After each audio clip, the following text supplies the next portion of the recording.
Sorry, it thinks I'm typing in Japanese. Hello, how are you going? Hope you're doing well. I have so much work to do, but I haven't done a stream in a while, so I thought, why don't I combine the two needs together, right? And do a work stream. And this music was a good vibe for Bun Camp. Yeah, that's true. Maybe we can have some music going in the background. That'd be nice. Just need to get out my ye olde production music library, which is increasingly difficult to navigate now because of what is it?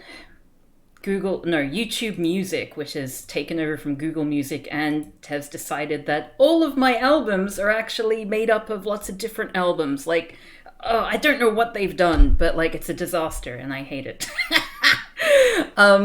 So I think last time I had some Jean-Jacques Perret music on, it was muted. So I'm happy to play Jean-Jacques Perret, but keep in mind that this will probably be muted in the VOD. So why don't we vote? We can vote for fun music. Oh, you know what? Why don't we have the Chevrolet album? That's always a safe one. And in the meantime, let's get some Bun Cam browser full screen. Look at that. Look at that little sausages. Look at them eating away. Oh, so lovely. Little lovely sausages. That's what they are. Wait, why is it? No! Stop it! What? Why is it? Sorry, hold on. Let me fix this. IP webcam. It was so nice for a second there. There we go. Okay. And then we'll put that on full screen. Look. Oh, sorry. I just realized that you couldn't hear me. Oh, wait. No, you can. You can hear me. All right. False alarm. Sorry, that must have been really loud. Why is it saying that it's really loud? I'm putting the... Sorry. Gonna troubleshoot a lot. Look at them there. Look at their little sausage heads. All right. So now let's get me back. Because I know that's what you really came here to see, my head. Video capture device. Let's put webcam back up here. Oh, no, I don't want to be that much in the way. Yay! Hello there, Not a Good Name 50. How's it going? We're going to do a stream of me doing some work while you enjoy looking at the buns. But first I need to feed them. Oh, I hope you're not doing well. I mean, wait, I'm sorry to hear you're not doing well. I hope you're not doing well. Jeez. Anyway, I hope the buns will... Oh, look, Jean-Pierre, he knows. He knows.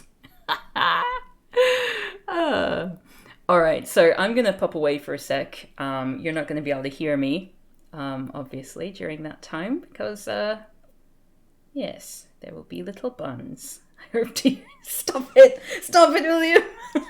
All right, I will be back. All right, feeding time for buns. And you'll probably hear some weird screeching for a while, but just bear with me. All right.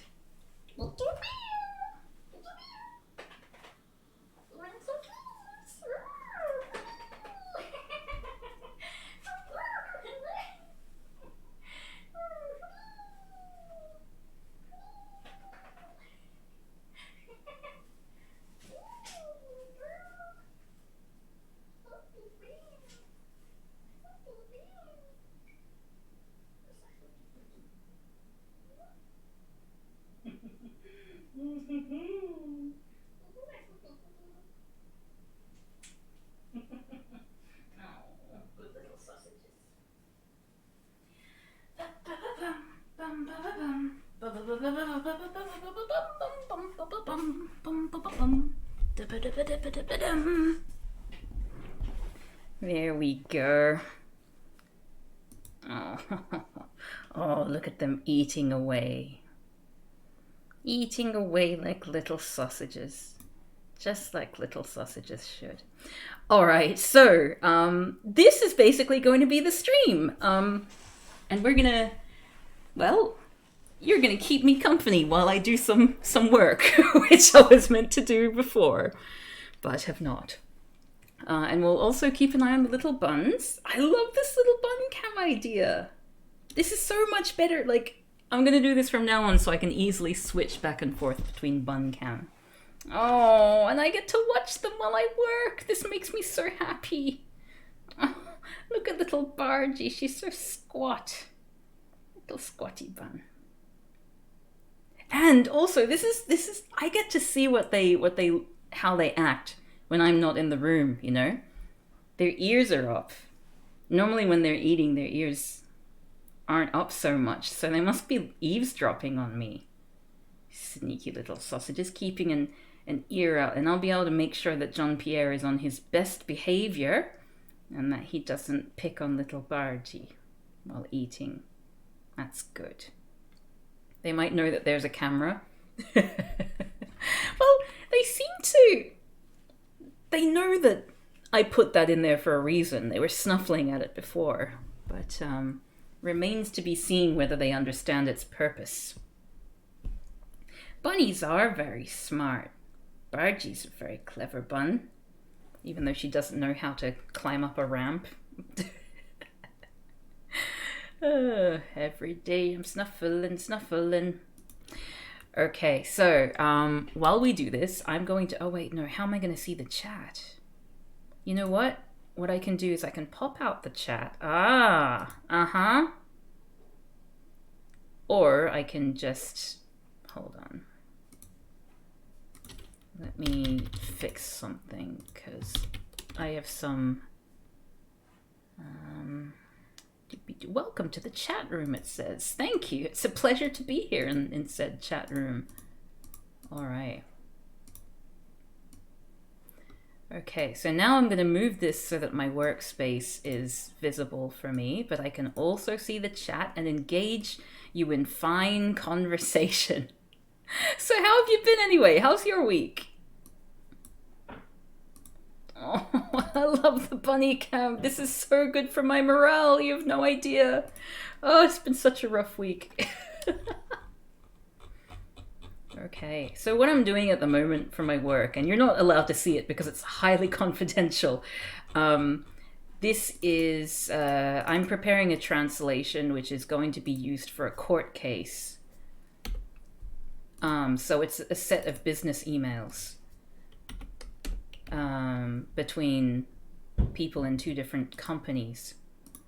So I cannot share with you what I'm doing, but I need to typeset it before I actually start translating. Otherwise, because like they sent me PDFs and they weren't readable PDFs, and everything like Japanese text does not translate well into like OCR, like what's it called? Optical whatever recognition, character recognition. Court case is pretty timely given what's happening in Australia right now. Oh yeah, that's true. There's stuff going down in Australia. I really hope people get what's coming to them. I don't know if any of you, if outside of Australia, it's a case that people are familiar with. But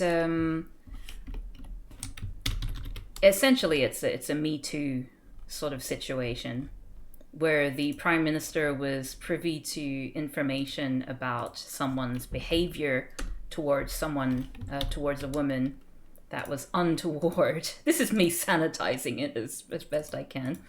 And allegedly did not behave or did not react or respond to the concern in a timely manner, or indeed at all. I'm not really sure too much, but oh, look at Jean-Pierre. Oh, that little stretch. Did you see his little bottom? Oh, what a lovely little sausage. the federal attorney general being the accused. Oh, goodness. Little stretch for a little sausage. The secret life of buns we're all getting to participate in or get a glimpse of, which is quite nice. What the hell is this? Okay, I think I fixed whatever problem that was. Bit of a weird problem. Yeah, I find the news is... It's the sort of thing where as you get older, it sort of seems more and more important for you to keep an eye on the news. But as I've tweeted about before, it's never a habit that I really got into. And I'm somewhat glad of that, even based on, especially if you look at the BBC, like the UK and a lot of the transphobic coverage that's happening at the moment.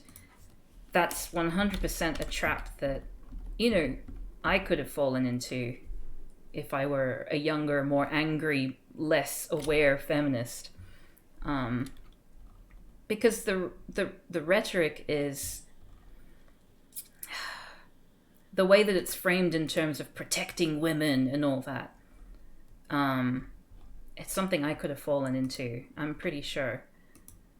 So in that sense, you know, not being subject to that sort of insidious propaganda. I mean, in a perfect world, we wouldn't have that kind of propaganda, you know, being put out there without any kind of criticism. But alas. Yeah, no, like, Australian politics, bottom of the barrel. It's true. It's really not fun. I mean, not that news should be fun, especially given that it often pertains to people's lives, but compared with the absolute cesspit that is US politics and the fact that US politics has a lot more bearing on the rest of the world than Australian politics, I think that's more what people tend to follow and get excited about following or feel like it's worth following, as opposed to Australian politics, which is still very much just a bunch of white men. I was about to say something controversial there myself. It was going to be a joke, but, you know, you can never be too sure about these things. Did you end up doing your video on the cake book? The script has been written. Because of COVID, I was really thrown off creating. And yeah, it's... I'm hoping that within the next month or two, I'll be back into making videos. And then I can actually take that script and make it a video. I have been getting some footage, taking photos and things like that. And I do have the script written out. So don't worry, it's not forgotten about. It's just, you know, life. I don't know if you were one of the people who I interviewed for that, by the way, but if you were, thank you very much. Some people sent me photos as well, which was fantastic. Page 9 and 10.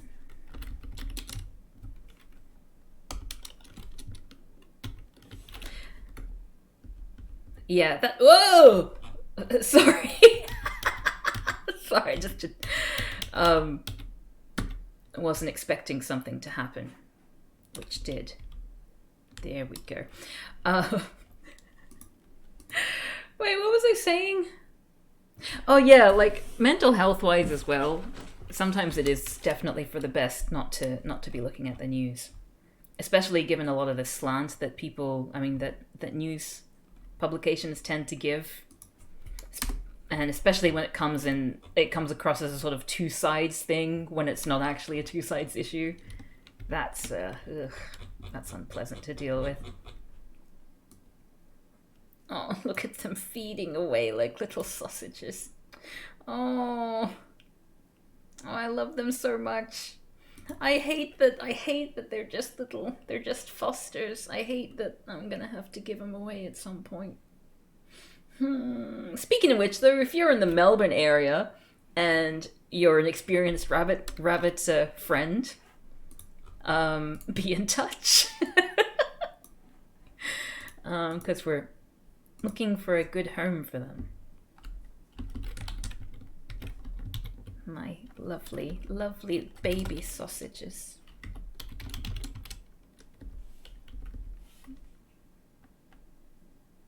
You just got retweeted for the first time! Congratulations!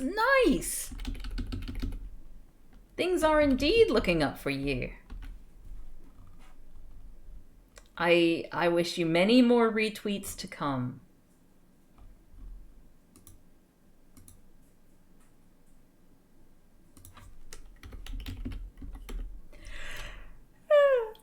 Oh, sorry, I had some pizza before, so I'm probably going to be yawning quite a bit, I think. Oh, wait. Oh, no. Just fix something here. There we go. Booking your flight? To Melbourne? Yes, please. Like, once you get through the immigration process, you know, it'll be pretty easy to adopt the bunnies. Oh, you need to, you know, secure housing and that sort of thing. But that's, you know, piece of cake.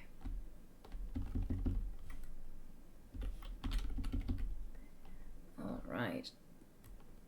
Oh, these translations are about an industry I know next to nothing about.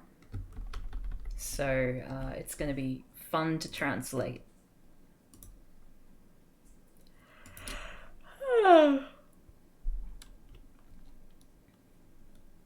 Back into the hole you go. Oh.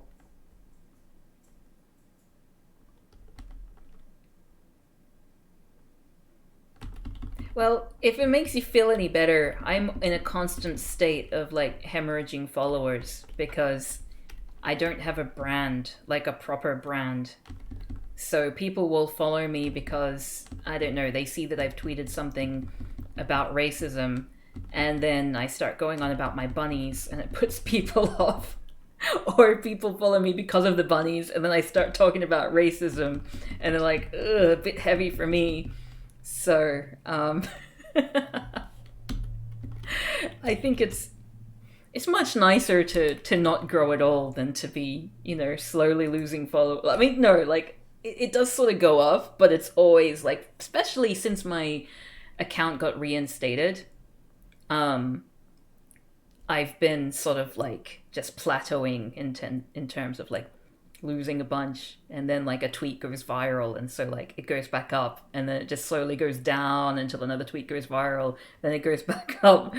But yeah, your brand is making white people uncomfortable. That's pretty consistent. Yeah, that's the thing. And unfortunately most of the people who are, you know, interested in a bunch of the other stuff that I tweet happen to be white, so then when I say something about white people, they get sad.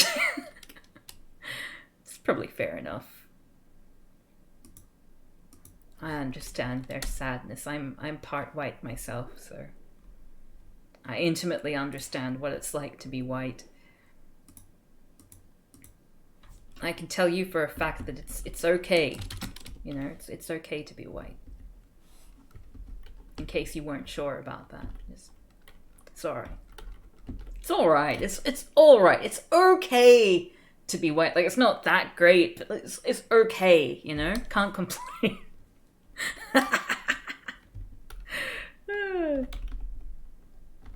Oh, you have a lecture to watch now. Awesome. Enjoy your lecture. I have like 2 lectures I need to watch that I've been sort of putting off because of this work I have to do. You thought my brand was decolonization? I wish my brand was decolonization. Gosh. The thing is, I don't talk about decolonization nearly as much as I should if I want that to be my brand. I've even been lectured by people who are up there in the whole brand engagement sort of thing that I need to like decide one thing and then stick to it. But you know, am I going to be a person who makes YouTube videos? Or am I going to be a person who does, full-time Twitch streaming, or am I going to be a translator? Am I going to be a language person? Am I going to be an artist? But it's just not the way I roll. It's not the way I roll. I'm still having that talk on that language exchange website, by the way, with that person from Indonesia about decolonization. It's been quite interesting.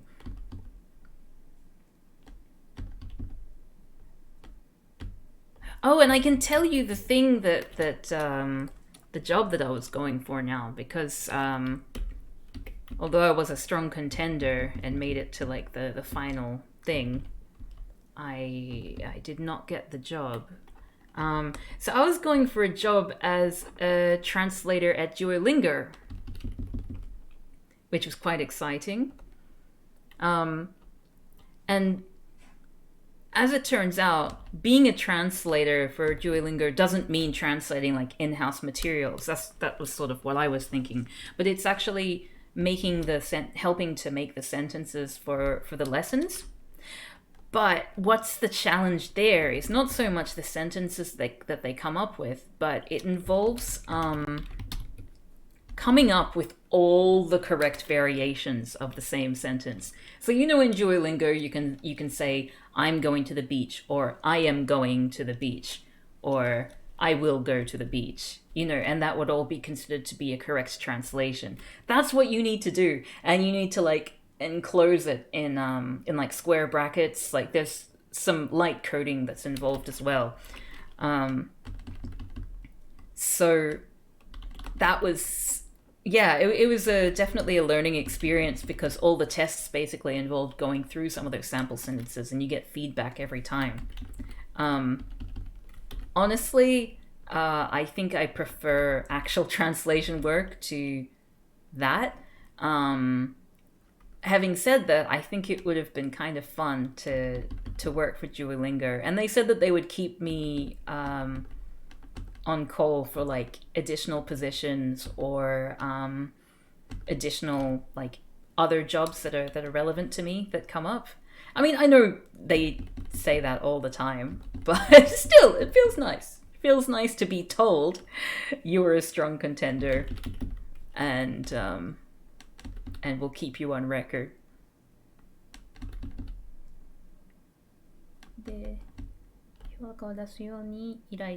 Oh, sorry, need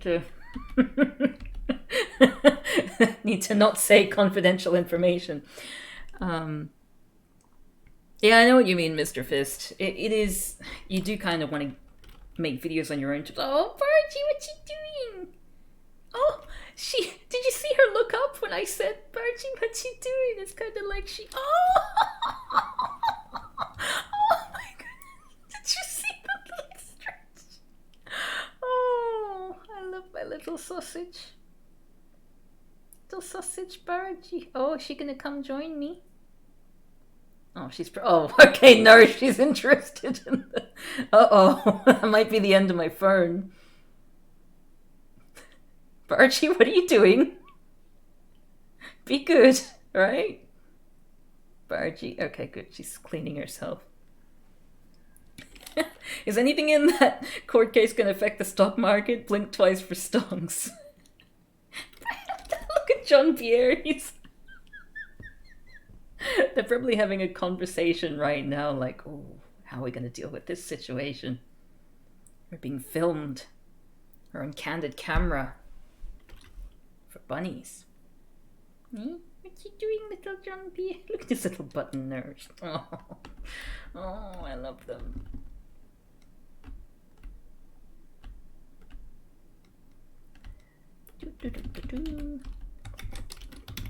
I also recently, one of the reasons why I'm so busy today and I can't actually do a proper stream is because I got on top of this big job that I'm doing, big jobs, on top of this big job that I'm doing, I also got given some medical translation for the first time in ages. Like, it's been like a year. I used to very regularly do medical translation, but the moment COVID hit, people stopped spending money on translating medical research, and so those jobs just kind of dried up.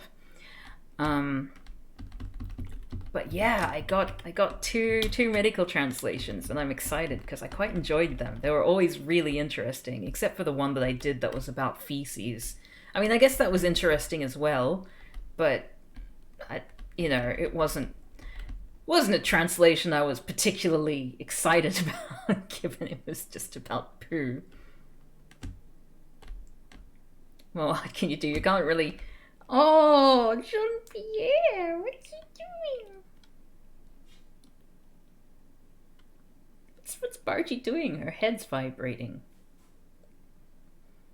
Oh. Jean-Pierre, what's he doing? What's he doing, little buddy? I wanted to see if he reacted, but no. He doesn't react to his name. I think Bargy does.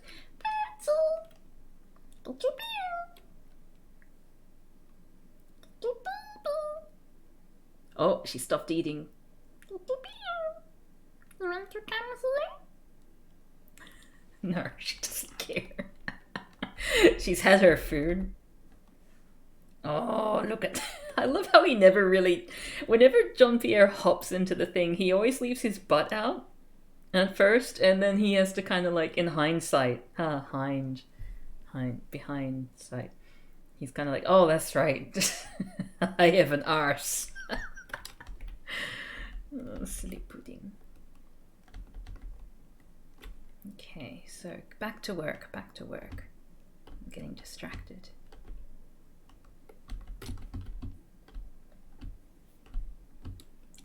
So I'm curious, has anyone on the stream right now joined up with that language exchange website after that stream I did the other day? Probably not. I'm not a very influential person, that's okay. But I'm just curious what kind of experiences people might have had on it.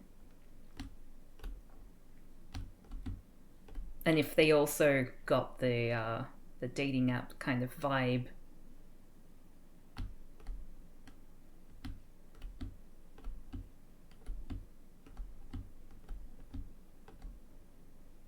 What is that? Go. What was the website? It was tandem.net. If you weren't there for the stream, I'll just do a brief plug because I really do think it's a great idea. It's tandem.net,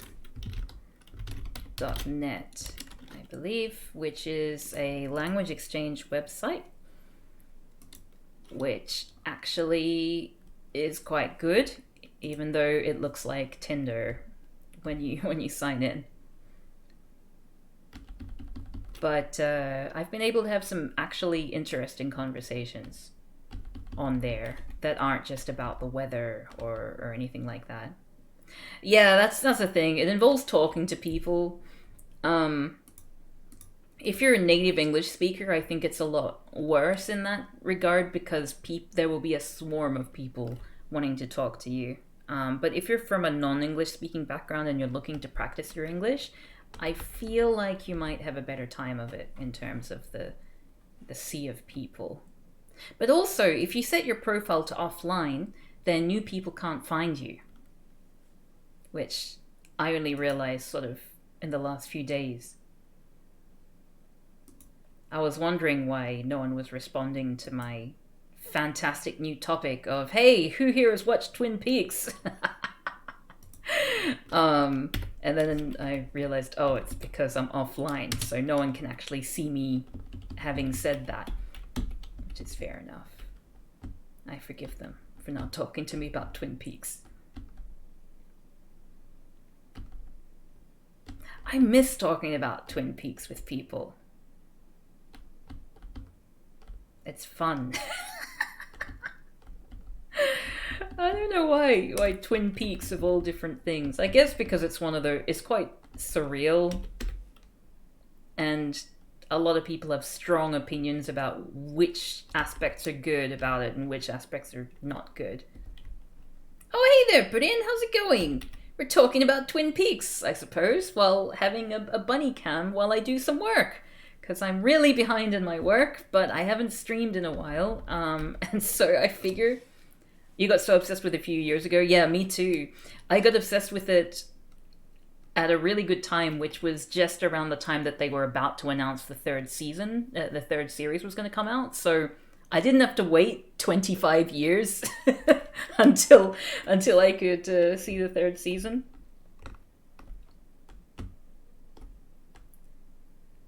Who here wants to talk about Twin Peaks? I mean, like, if we do, there would be a lot of spoilers. Oops. So that might not be a good conversation for everyone, but if people don't mind spoilers, or if everyone's seen it. Tumbleweed rolls through chat. Okay, yeah, no one wants to talk about Twin Peaks. That's fine. That's fine. Another time, I guess. Mr. Fist, maybe we'll just have to do it some other time.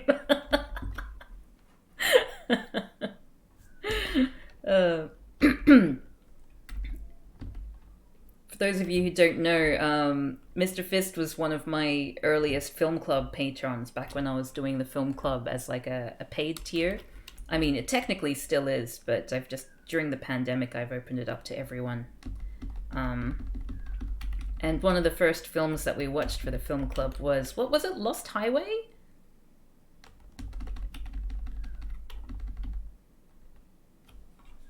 There was like a really scary moment in it. Oh wait, no, am I thinking of a different... I don't know. And I remember, personally, I wasn't necessarily a fan. Like, there were some aspects of it which I didn't enjoy. But it was, I think, with a lot of David Lynch's things, it's generally worth watching, you know, even if you don't enjoy everything about it. Like, every film he does tends to be interesting, you know? Even if it's not for you.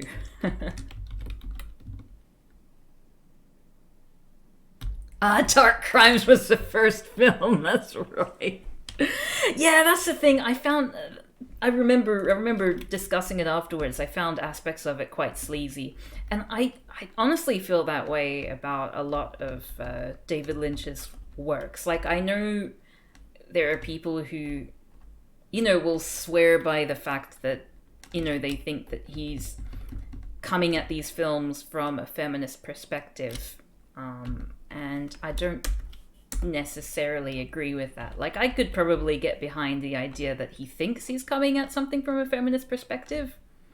But I guess it's another question of whether he's successful in doing that. Yeah, that's the thing. Like, it's hard for me because noir, it definitely has a particular aesthetic which involves a lot of sleaze and things like that. Hey, so, oh, thanks for following, John Rinson. Welcome, welcome, welcome. But yeah, even though you have to appreciate the fact that it is part of that noir sort of thing, it's still not pleasant for me to watch, you know? There's just, it's kind of nuanced, I guess.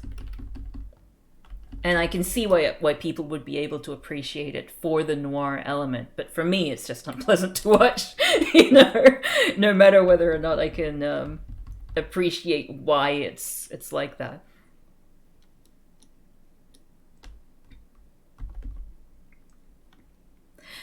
Yeah. I think the idea of uncovering evil within normal suburbia is probably the strongest theme in his work. I mean, a lot of that does involve things like, you know, sexual violence and child abuse and things like that. But yeah, I do question some of the choices that he makes in those films, which, you know, is fine. No one's like, no one has to be a perfect filmmaker. But, you know, it doesn't necessarily mean that you should, you know, look away from the faults that a director may have or that you perceive them to have.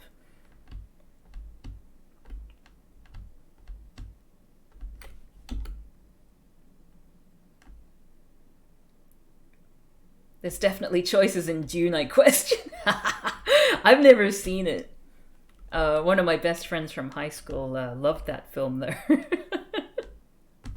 But I think she mainly just liked the sandworms. Oh, that was Elise, who was in the Nerpathon with me, doing playing the part of a ghost. And this Discord has ghosts in it.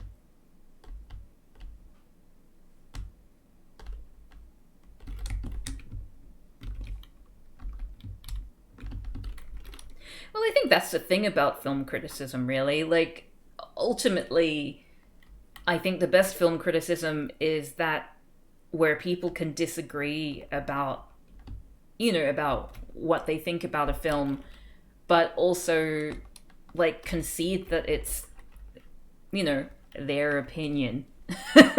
And that, you know, even if the other person agrees, it doesn't mean that they have to hate the film, you know? Um, like, for example, I think one good example of that, being able to sort of like be like, oh, this is not the best, but, you know, I can still get something out of it, is the TV show Archer, which I think there's a lot in it which is a little bit no, you know, especially in the earlier seasons. But at the same time, um, there are certain elements in this show which, you know, is not, you know, a shining example of greatness in television, which sort of, in for some people, would make it worth watching. Like, for me, one thing I really enjoy about Archer is that it's got like the voice cast is predominantly women who are really, really funny. And as the series goes on, it seems like they have a little bit more freedom to sort of have fun with their characters and do whatever, which doesn't always, you know, them as actors aren't perfect either. Like, there's a lot of, especially in the early seasons, leaning into like making fat jokes and things like that, which are quite unpleasant and awkward. But it is nice still to be able to see women comedians being let off the leash and able to have a little bit more freedom and a little bit more fun with their characters in a way that doesn't often happen in Hollywood. Yeah, H. John Benjamin's voice is fantastic. There's just something about it which is just like, I don't know. I really like the gratingness of it. Like when he starts shouting, it's very nice. And Jessica Walter is fantastic. Like, I will watch anything with Jessica Walter in it. And I think it's a damn shame that it's taken so long for people to recognize her as the talent that she is. She's incredible. And Judy Greer. Archer's a lot, but there's something fascinating I find about how Archer feels like a deliberate meta-commentary of the invincibility and misery of Archer's life. Yeah, that's the thing. Like, it does, like, I would argue that it does indulge in a lot of those things, but it's not without being self-aware of it. Like, it's the sort of thing where I wouldn't call it a satire necessarily, like, not a full-blown satire, because it does indulge itself, but it does have satirical elements in it, and it does have self-critique in it. And also, yeah, from a certain season onwards, the women kind of take over in the voice cast. which is quite rare and refreshing in my eyes. So for me, I can get some catharsis in watching it, even though it does sexist things and racist things and queerphobic things and all that stuff that I don't approve of, which somehow I'm able to sort of like look past just so that I can enjoy this particular aspect of it. I've been glad to see more criticism of South Park these last few years which deflate its edgy pretension. Yeah, it has been nice to sort of see how it's been held, not necessarily under a microscope, but it's been held under this. It's been held under standards. It's been given a look by people. What page am I on? Sorry, I'm lost track of where I am in terms of this thing. Okay, this is the email I'm looking at now. Okay, wait, no, what are we looking? Sorry, bear with me for a second. What? Oh, okay, I found it. I think a lot of people grew up and realized that the show and its creators weren't as boundary pushing as they thought. I mean, I'm definitely among those. I remember when I was in year 7, when it first came out, I would have been like about 11 years old. I went to school young. And at the time, I was quite a sheltered child, like I didn't swear. My mother had a job for a time working with people at a center for people with disabilities. So from a young age, I was, I was put in contact with people who had physical and mental, mental disabilities, intellectual disabilities, and they were human. They weren't things. They were individuals who I interacted with. I remember helping some people at doing a jigsaw puzzle one time, and I felt like you feel connections there, and yeah, so there was a lot of things that I would say I was trained to be quite savvy in, or socialized to be quite savvy in. Well, sorry, saying the word savvy, I think is probably, I feel like that's got a bad etymological association. Things that I was knowledgeable on. But then, watching South Park for the first time, and I wasn't allowed to watch The Simpsons when I was younger. So then watching South Park was like an extra level, and they were dropping the R slur, and there's a character who's got I think cerebral palsy in it, and he's basically subject to a running gag of the fact that he has cerebral palsy and that he has a disability.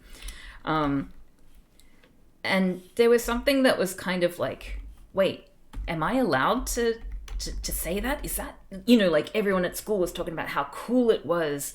And I remember sort of having this weird, this sort of paradigm shift. Like, is this okay? Is this actually edgy? Is this... And so there was a period of confusion. And in the end, my conclusion was obviously, yeah, no. But there was a period when I found it quite liberating, because it was that whole, oh, these are the things that people don't say, and they're saying it in there. Isn't that interesting? They don't care about hurting people's feelings. But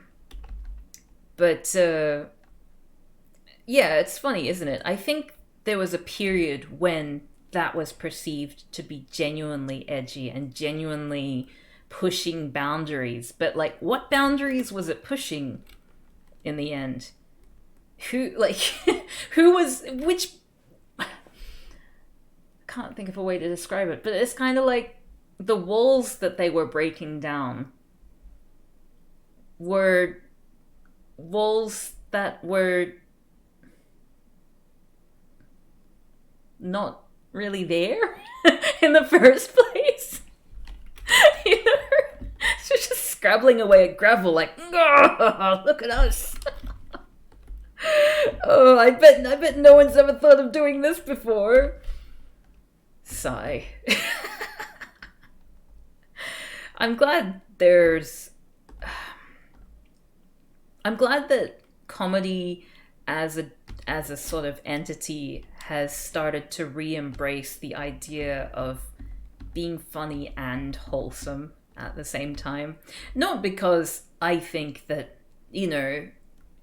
we should be politically correct or anything like that, but I just feel like I'm really bored of cynicism. I'm not a teenager anymore. I like it sometimes when people can have a laugh and it doesn't need to be, at the expense of someone who's already on the ground. It seems, and also in order to be funny like that, it takes a lot more work. And so if you are successfully able to be funny while not doing that kind of thing, then kudos to you. You've done what so many other people can't be bothered doing. I have a pretty strong aversion to mean-spirited comedy recently. Yeah, it's sort of souring on me as well. I say that, but I still watch shows like Alan Partridge. But then, what are you doing, Barchi? Look at her little ear there. What's she doing? Barchi, what you doing, silly baby? Oh no, she hurt me. Hold on a sec. I must go give her a pat.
Oh, did you see?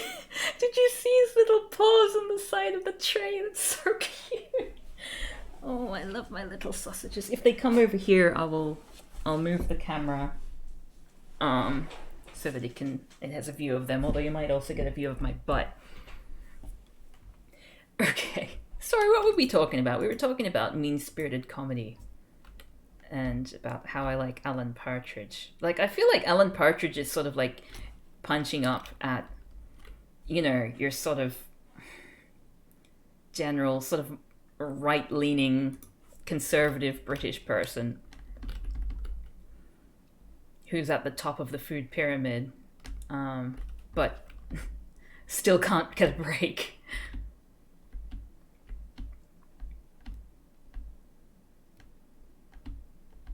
That's a weird name.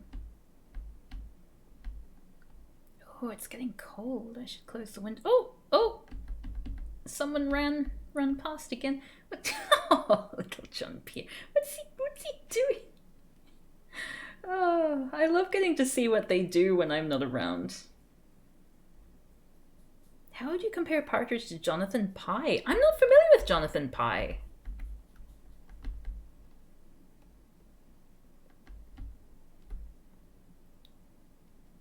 What is this Jonathan Pie?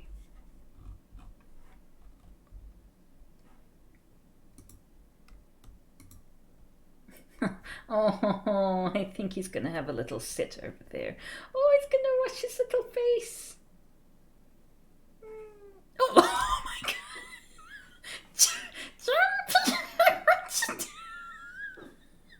Why does he do that?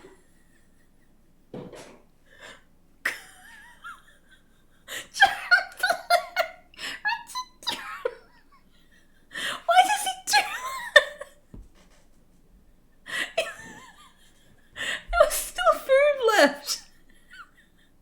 Jean-Pierre chose violence.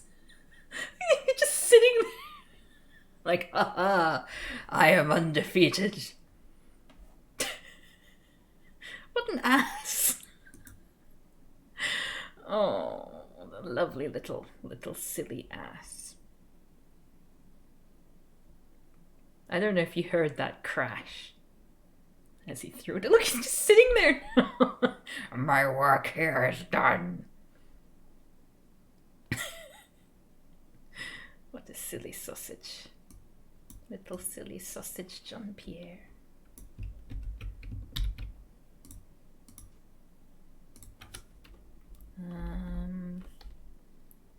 That's an L, I think. So put that there.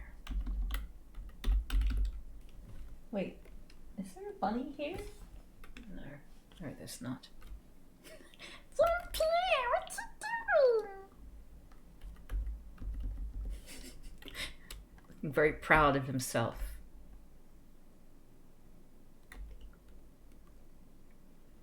Oh god, I have so much work to do. Oh, is that a Bargy? What you doing? What you doing, little pudding? Oh yeah, Chris Morris is fantastic. Actually, I don't know how many of you were there for the. Oh, look at her. Can you see a little face? Oh no.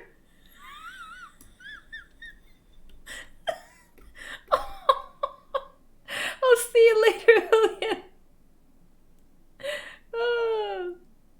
Oh wow, 2,000 followers.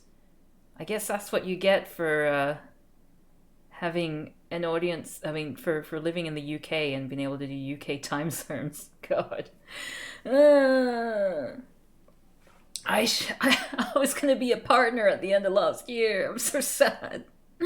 But yeah, Four Lions is a film directed by Chris Morris, and I'm gonna watch it again this Friday with some friends of mine, including one person. Like, it's like a comedy of errors about Islamic extremist terrorists, which doesn't sound like something that you should make a comedy about, especially if you're like a white non-Muslim man, right?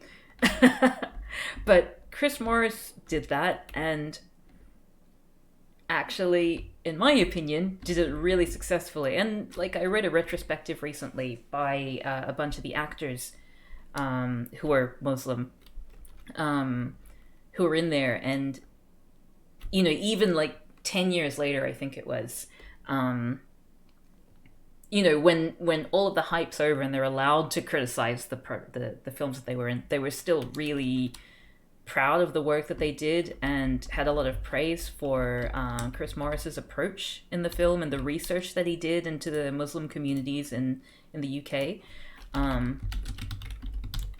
But I personally, I have not watched it with someone from a Muslim background. But the husband of one of my friends is Muslim, and I was telling him about the film, and he said he'd be interested to watch it. So I'm going over to their place on Friday, and we're going to watch it. And I'm really interested to see sort of, do they agree with the actors in terms of how the film was? Did Chris Morris do a good job at respecting, you know, the Islamic faith while making a slapstick comedy about Islamic extremist terrorists? It really doesn't seem like the kind of thing that would be possible. especially if you're that demographic. But I think one thing that I really like about it, you have no context for any of these movies? Oh, I see. It's okay. I don't think most people saw it. um, but I always think of this film as a what are you doing, Bargy? You're gonna throw it around too, hmm? Silly sausage. What was I saying? Oh no, it's happened again. Oh yeah. I think that Chris Morris in Four Lions is a really good example of the fact that white people can make films, or media which is about non-white people, right? It is possible for people for white people to do a good job, but it involves a lot of research. It involves a lot of empathy and a lot of respect.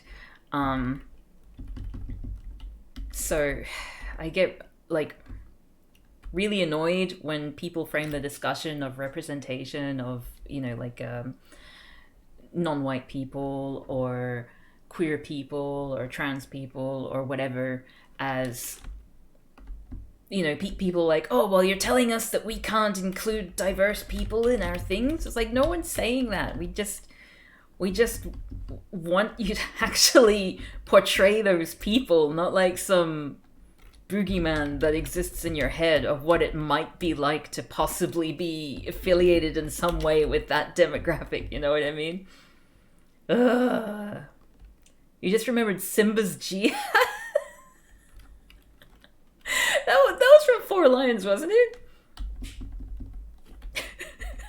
Yeah, it was. Oh my god. Aria GFN, if you haven't seen Four Lions, I really recommend it. It's very funny.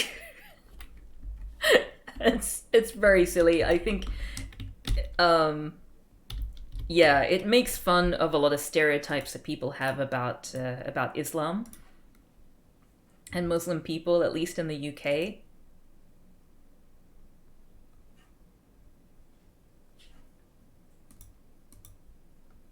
Oh, look at little John Pierre in the corner having a little snuggle down. Okay, let me close this window, sorry. Closing the window, closing the window. Four Lions, that's right. Yeah. It's a fantastic film, in my opinion. But then I'm a little bit biased because I'm a big fan of Chris Morris, the British satirist. He's probably one of my few, like, I don't really have role models, but is one of the few people that I would say I admire,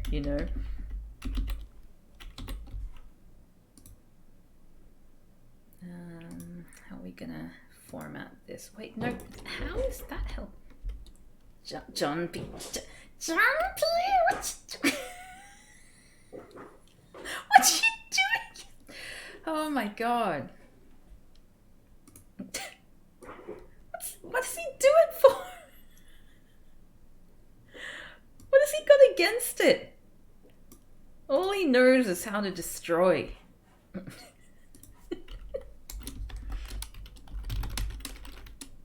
Your mother hated it. She thought she was very disrespectful. Oh, that's interesting.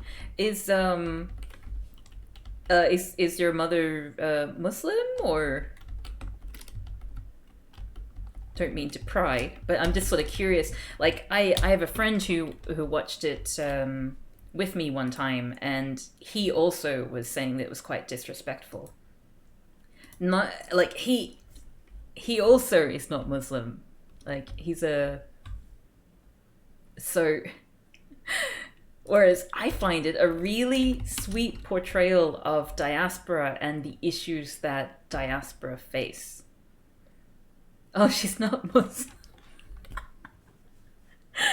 Oh, she's a bit racist in a soft liberal way. Yeah, I think that's the thing, Like, I can see one level where this film is disrespectful because it is portraying Islamic terrorists in a way that is denigrating to Islamic terrorists.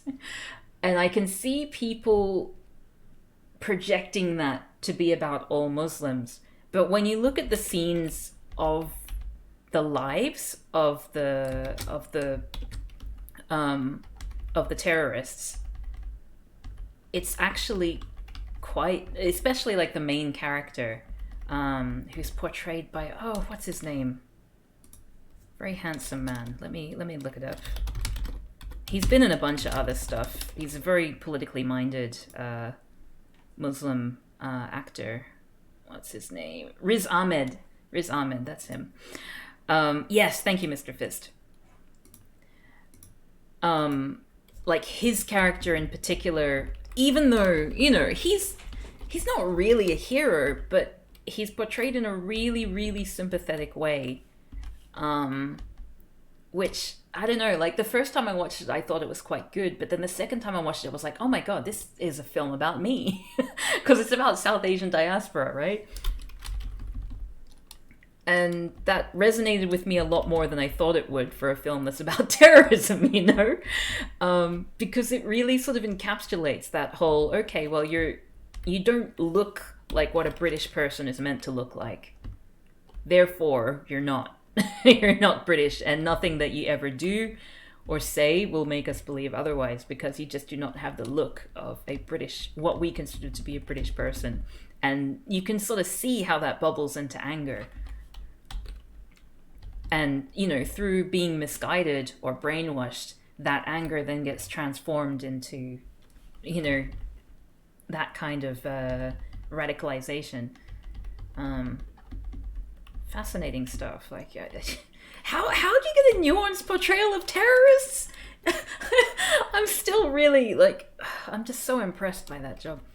I think that's exactly it. Hey there, it's Eric. How's it going? She's struggling to separate Islam from terrorism because of her own bias, and that makes her uncomfortable. That's exactly it. And that's what I love about it. I love the way that if you are of that demographic, or if you know a little bit more about it, you can make that separation really easily, and you can find the portrayal sympathetic while also separating it, from the aspect of Islamic terrorism.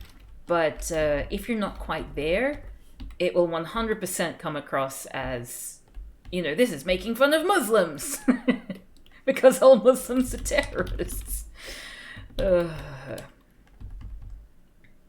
Pause my game to say that Riz Ahmed is such a beautiful man. Followed him on Twitter myself. Yeah, he's great.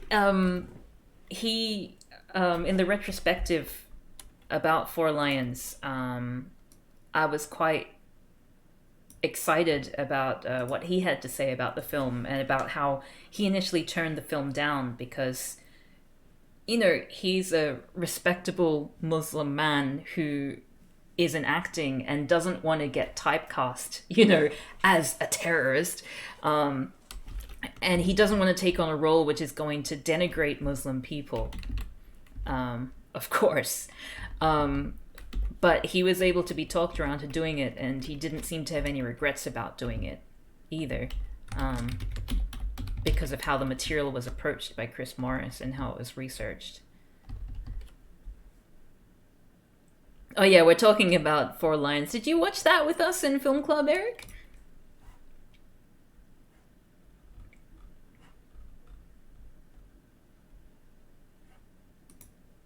You did not. Ah, shame. I can't remember if anyone we were watching it with felt uncomfortable by it. I mean, that doesn't mean that, you're a filthy liberal if you didn't like the film. Because there are various reasons. I think there might have been some questions about it punching down a little bit onto some of the people. Like, some of them are portrayed, some of the characters are portrayed as being, a little bit more obtuse than others. And I think we had a discussion about how that could be punching down as well, which I thought was an interesting topic of conversation. Because it's a comedy that is sort of lampooning Islamic terrorism. Do we need to involve ableism in our critiques, or in our in what we're saying about the film. Who's Gillyweed? Oh, Gillyweed is you did watch that with us. Yeah. Gillyweed is my rabbit at my sibling's place from an animal shelter. She's a giant rabbit. These two little oh, Bargie's being nice to John Pierre. These two little fluffs are dwarf rabbits, so they're very, very different from Gillyweed, who is a hunking great lump of a rabbit. Yes, she is. Oh, I miss her a lot.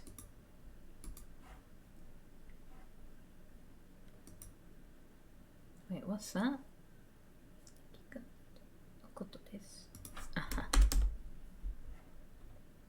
I'm going a little bit slower than I was hoping I would with this work, but I hope you're all entertained.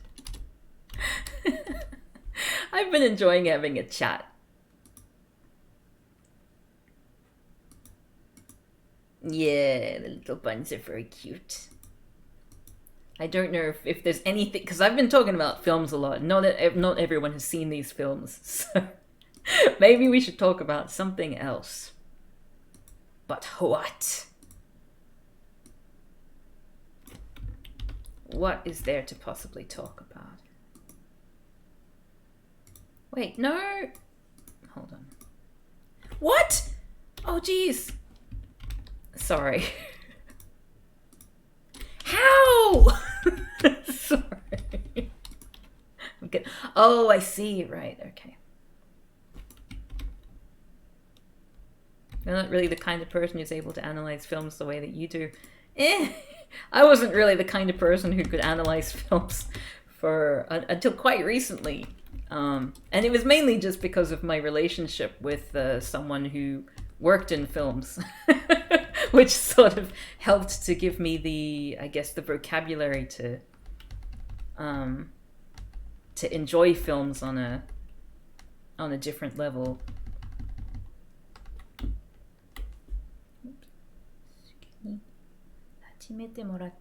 I did it again.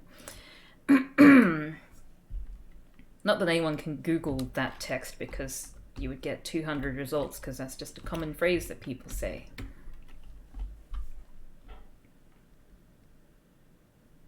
I'm entirely ignorant on the topic, but it's engaging and the buns are great. The buns are pretty great, aren't they?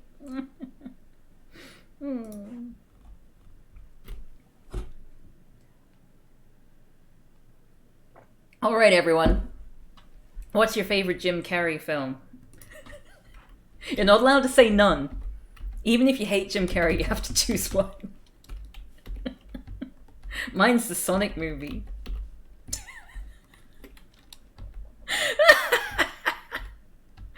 It's not really. I haven't seen the Sonic movie yet.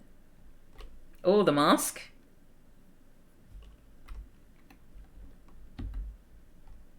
Oh, Eternal Sunshine of the Spotless Mind. Like, that's... Eternal Sunshine of the Spotless Mind is a genuinely good film. And I can't remember whether I've seen it or not, but I've heard it's one of those films that you watch once and then you never watch it again because it makes you sad. Or am I thinking of... Isn't there another film? No, I think that might be it. It's one of those really depressing films, yeah? About life and love and all that bollocks, with like a manic pixie dream girl in it or something. That sounds like I'm dismissing the film. I heard it's really good and I believe it.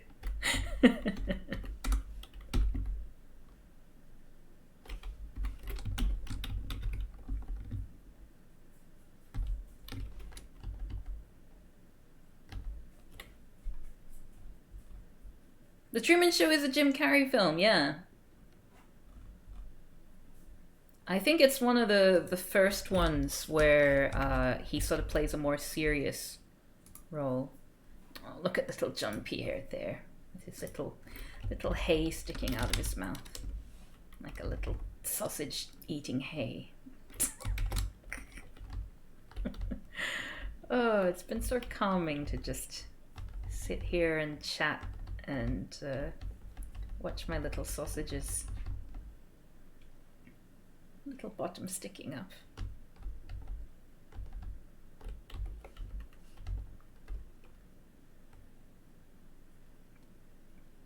When you say Jim Carrey movie, I feel like there's an archetype of comedy film that's built around Jim Carrey, or just a film with Jim Carrey in it. I mean, I was quite vague there. It could have been any film starring Jim Carrey. You could say the number 20, what was it? The number 24, the number 21, or something like that.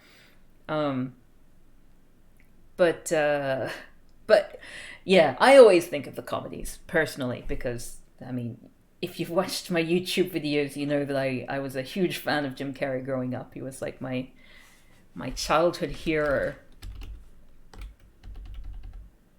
I wanted to be him. Where are you going, little Barty?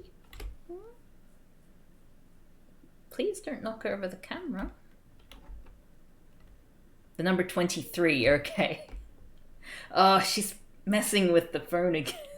She's such an ass. What's she trying to achieve? Oh, Dumb and Dumber? Have you seen Dumb and Dumber recently? Because I watched it as part of my Jim Carrey-thon series I was doing. And it was like one of my favorites.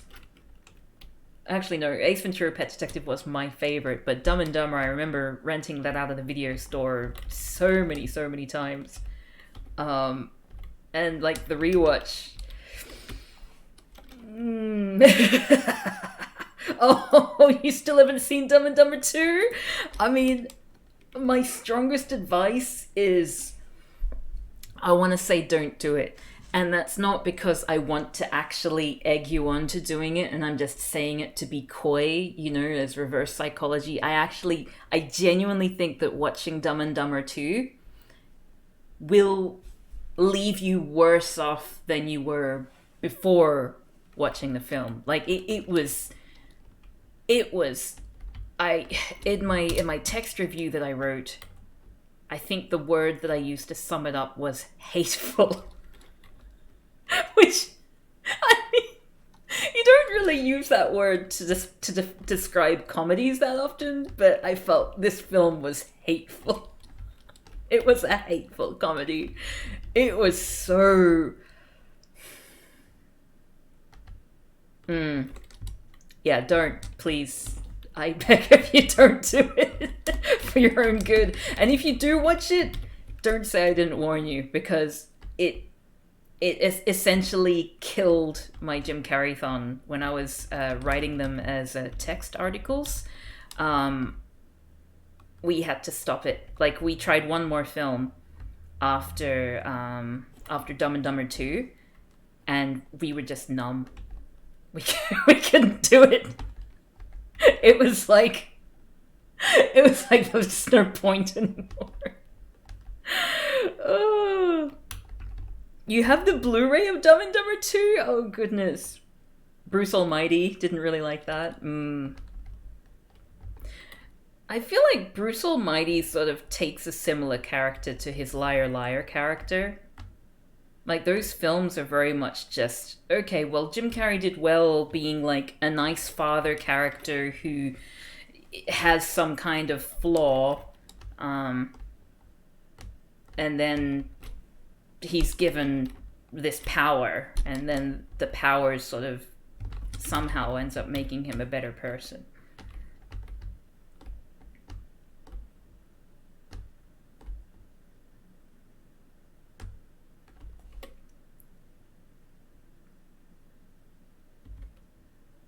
What?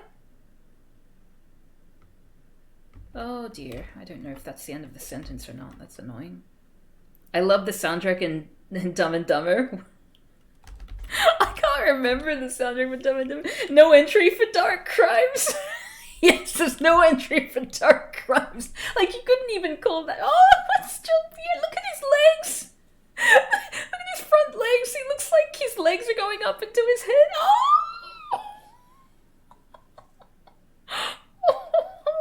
Oh, I love him so much. Oh, his ears have disappeared. Now he's just a gopher. Jean-Pierre the gopher. He's all tired. Egg bun. He's all tired from having thrown them all around, thrown around his food thing. Yeah, I can give you the link for the text Jim Carrey-thon. But it was. I'll let you know that the text things don't have as much detail as the video ones. Like for the video ones that I'm doing, I'm including basically all the script there, but I'm adding things like the plot of the film and things like that, making it a little bit more like a review rather than just my thoughts on the movie. The articles were more just like my thoughts without an actual description of the film or anything. So the video version will always be an improvement, but the text one is more complete. And yeah, you can you'll be able to see, I think, as you go, the moment where I lose hope.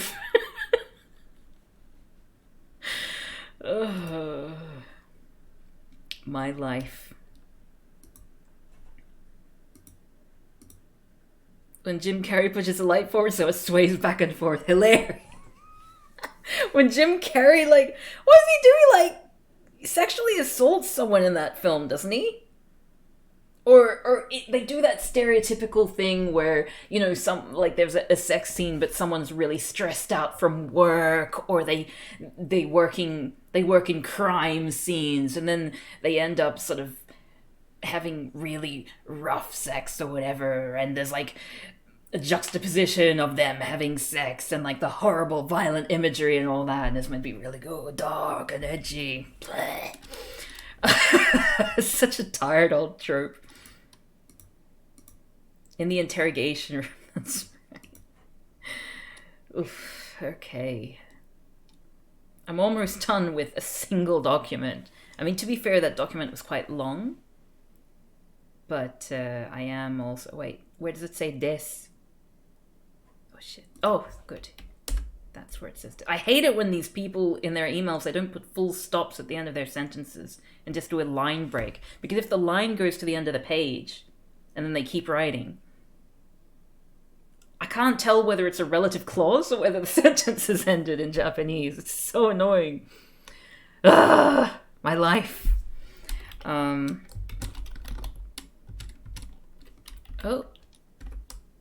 Is that the correct character? Yes. Basically, this proofreading is just making sure that... Oh, thank God, I finished that one. It's just making sure that the Japanese text was read correctly by Adobe Reader. And in most cases it has, but in some cases it hasn't, and that's really annoying. To be clear to everyone else, it's not a good film. Yeah, don't watch Dark Crimes. It's pretty shit. It sounds edgy, but it's nowhere near as edgy as it wants to be. Do I hear scratchings of a little Bargy? No? Okay. Oh, I Love You, Philip Morris. Yes, no, I Love You for Philip Morris isn't in there. I think I mentioned that as an example of one of his better films in the first episode of my Jim Carrey-thon. Hey there, Dismay, how's it going? Oh, I'm glad you're liking this stream, Eric, given that it's just me sitting here doing some work while talking, and while Jean-Pierre, the egg, has a little sleep. Oh, my little eggy. Little eggy Pierre. Some of you might have noticed, if you follow me on Twitter, that I've changed my special Gillyweed Twitter account to an account which includes all my foster animals as well as Gillyweed and Jigglypuff. But when I'm writing Jean-Pierre, I feel like I have to write it in quotation marks every time because of the fact that his name is not Jean-Pierre, it's John Pierre. It's so stupid. I don't want people to think that I named him, you know? I'm not changing his name because I feel like it's grown on me. But I just need to make it clear that it's Jean Pierre, not Jean Pierre. Oh, what was the series Kidding like, Mr. Fist, from what you saw of it so far? Because I remember before it came out, they were advertising it as, oh, Jim Carrey, a television role. And there was a little bit of a hubbub about it, and then there was just nothing. John the Egg Pierre. Oh, little Eggy. Of my Eggy Pierre. Such a little sausage. Little sausagey bun.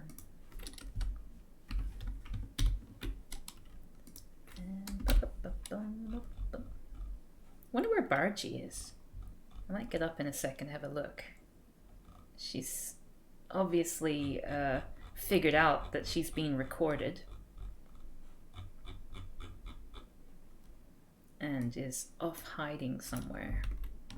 Oh wait, no, yeah, I think she was. I think she might have been sitting under the camera stand. Oh, bless her little cotton socks. Oh, I love her tiny little tail.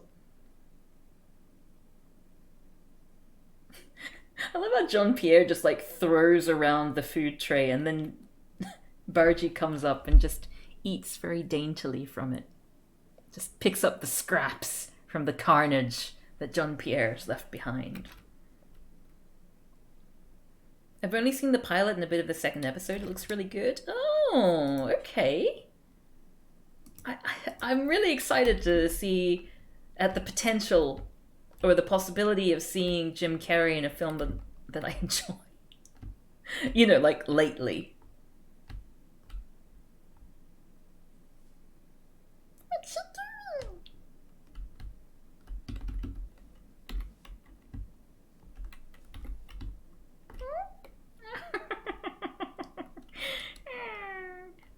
Hey there, Anokisto. Hope you're doing well. I'm just doing some work that you can't see because it's classified. I'm just typesetting a document. I need to get all these files done before the end of the night. Just typesetting, just to take the pressure off. And that's why you're here, to keep me company as I do this. And hopefully it makes the job go quicker. It seems like it's made it go a lot slower, but you know, at least I'm entertained, right? I've had my fun. That's all that matters. I haven't seen him in Sonic the Hedgehog. I liked him in the ad. It was very Riddler-esque. Who here is excited about seeing Paul Dano as the new Riddler?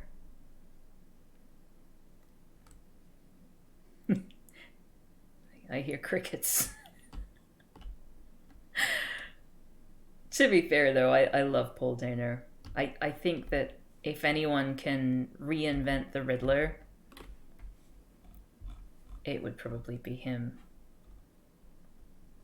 Is he in the Snyder Cut? Who, Paul Dano or Jim Carrey? I'm looking forward to the Batman because it's directed by Matt Reeves. I mean, honestly, I probably won't watch it.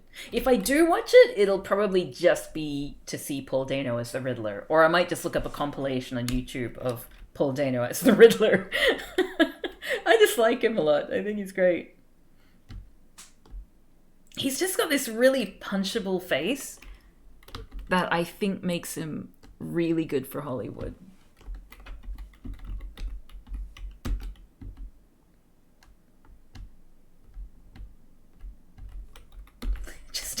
I just have a thing for punchable faces, apparently.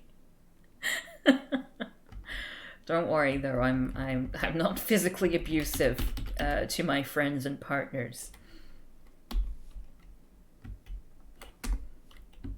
My fascination only goes so far as watching Paul Dano getting punched. Uh. Well, that's the thing, right? Paul Dano has been punched a lot in films, and it seems like, is it a chicken and egg situation? Like, is he punched in films a lot because he has a punchable face and so he gets cast in those films? Or do people associate his face with being punchable because of the fact that he has been coincidentally in a bunch of films? Oh, look at Virgie eating!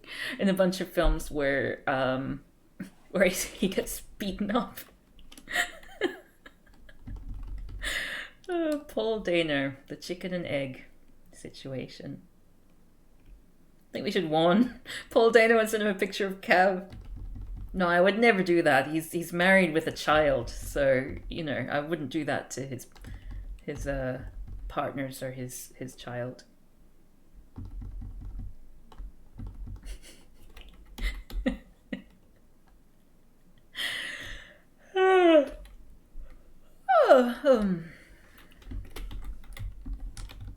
You've already been stalking? No, I read his Wikipedia page the other day. What was it from? Oh, it was there was a film on Netflix, and it didn't mention him in the cast, but then at the start of the film, he's like the first person who you see in the movie, and I'm like, what? Was this before he was famous? And so I looked it up, and I believe it was before he actually got big, and I just recognized his face. Because I was like, gosh, that's a punchable face. Couldn't be Paul Dano. Oh, okay. But yeah, when I was there, I was like, he looks like a baby. A punchable baby. So, does he have children of his own? It turns out he has. Well done. Well done to him. I wouldn't do it. But, I'm okay with people who have had children. Oh, Taking Lives. Yeah, that's the film. Cav read Paul Dano's Wikipedia page the other day and also every other day. Hey, Riendes, thank you so much for following. You're back.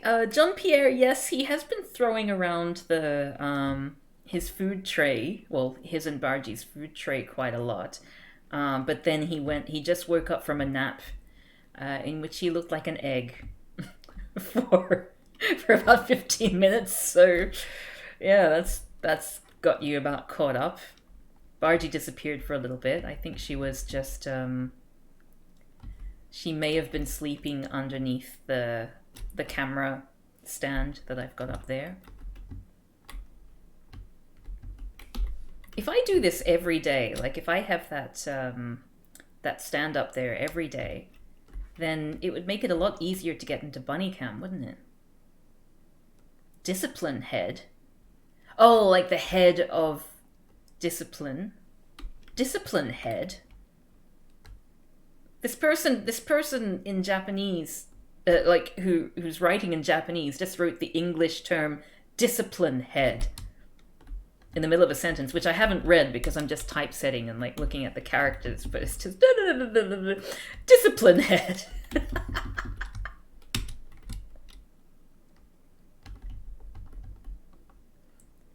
I used to hate Paul because of how punchable his face is when I was young, but now I just realized the man is very talented. He is!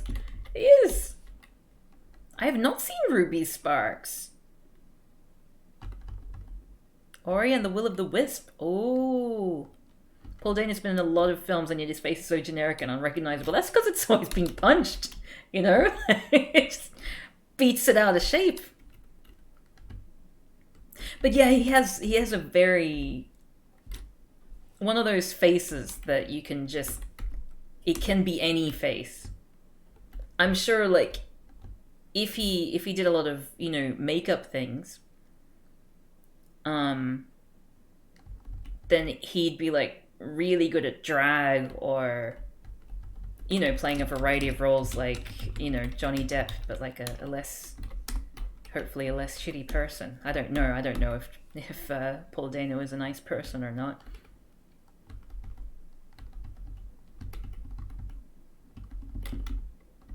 But yeah, there's just certain people who seem like they'd be good at being this sort of chameleon. Acting chameleon. Yeah, I've sort of given up hoping that anyone who's well known is not actually an arsehole.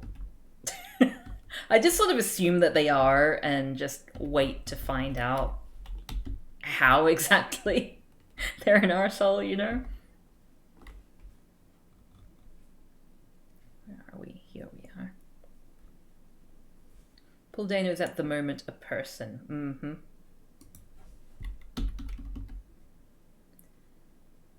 You know, I had a really weird dream last night that I met the people from that Australian comedy group Auntie Donna, and like I was their roommate, and I was helping them write their new show. And I was like really good buddies with Broden for some reason. I have like really weird what's it called?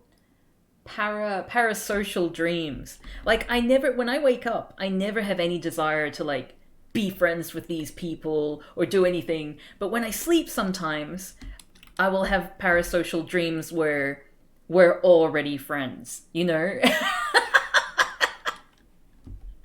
It's happened a lot. It's happened with like I have like this recurring dream where like me and Justin McElroy are like have each other in WhatsApp and we just have a chat every so often. And it's just weird. I don't really give a shit about any of these people. But I guess my dreams just you know how you insert people in your dreams sometimes. You just have like placeholder people. Yeah, maybe my brain's just like, okay, well, you know, you Cav seems to know that person a lot because, you know, they watch animated clips from their podcasts occasionally. Cav in season 2 confirmed. Oh, that would be fun. I was going to say you shared a dream you had about one of the McElroy brothers. Was that the one where I was getting married to one of them? I have these really weird dreams, and then I wake up and I'm like, ugh. That's not something I want. It's strange. It's for someone who sort of makes a point of not like looking up to most people. I have a lot of strange dreams that involve, you know, people of renown.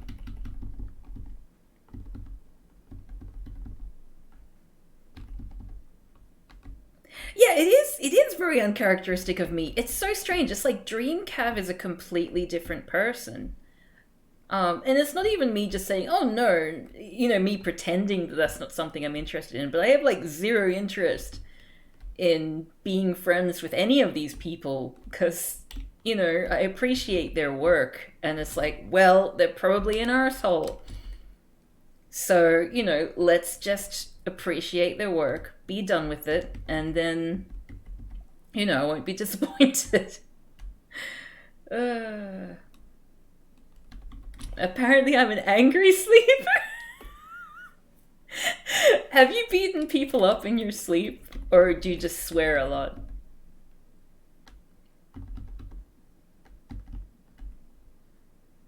I laugh a lot in my sleep, and I sometimes wake myself up from laughing.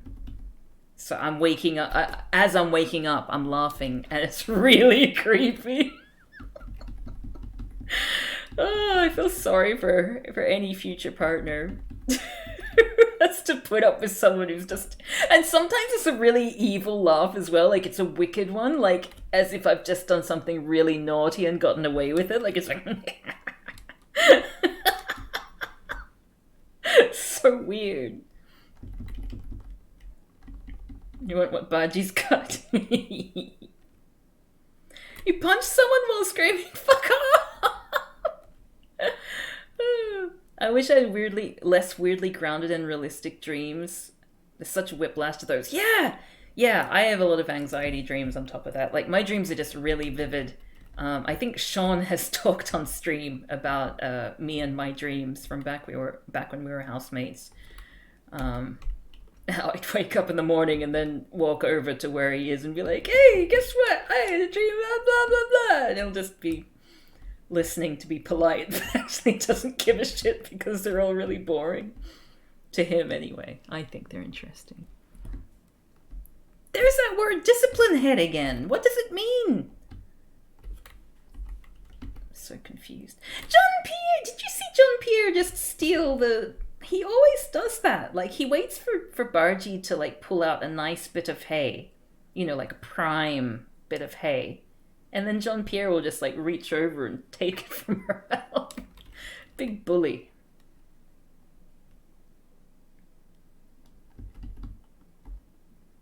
Very bullying little sausage.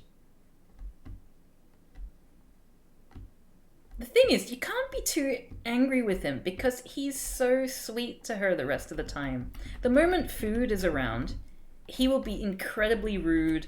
And like, I tweeted a video of him the other day of him like literally pushing Bargy off my lap so that he would have first dibs on the grains. But like, the rest of the time, he's such a sweetheart to her. He's always grooming her and... I'm constantly dreaming about failing tests in high school. It's getting very real and very detailed in a way that could ruin my day when I wake up. Oh, I know what you mean. I have so many dreams where I have this recurring dream, which is basically canon, where I go back to high school because although I passed, you know, like I did really well and I've done university and I've done a master's degree and I've been working as a translator for 10 years, despite all that, that's all acknowledged in my dream. But it turns out there was some loophole and all of the results for the final year of high school, all of our entrance exams, that kind of thing, got lost. And so we have to do that final year of high school again. Just so that it'll be it'll be registered what marks we get. And so I'm back in high school at the age of 34 with the rest of the same year level who are in the same situation as me. And that's just a recurring dream that I have. It just happens so often. It's not Cav's in high school again. It's not back to when I was in high school, back in time. It is literally Cav has to do the last year of high school again because of a clerical error. Every single time. It's so annoying. And the whole time in those dreams, I'm always complaining. I'm always like, oh, I don't know why I have to do this. And it's like, I could have just not turned up, you know, but in this I'm like, why is this happening to me? I say as I walk to school, stomping my feet. I have dreams about high school, but the buildings are mostly empty and dark, and I don't hate it as much. Oh, that sounds a little bit more pleasant. I often have the dream that's me going back to school for fun, and in the dream I always question why I'm doing this, and that it's beginning to get weirder the older I am. Oh, I see. So one of those like semi-lucid dreams where you're aware of how weird it is, but you're still dreaming it. Yeah, dream logic. Isn't it amazing how traumatic we managed to make school that a lot of people have recurring nightmares their whole life? It is strange, isn't it? I mean, my high school, I don't think was as traumatic as many others. Like, I was depressed at the time, but I also organized my school year in such a way that I only did, I think, 2 subjects in my final year of high school because I did the rest of my subjects the previous year. So I had a really relaxed time of it, even though I was depressed. So besides the depression, like, I think it was alright. And like, fortunately, in those years, I wasn't unpopular. Like, I wasn't a popular person.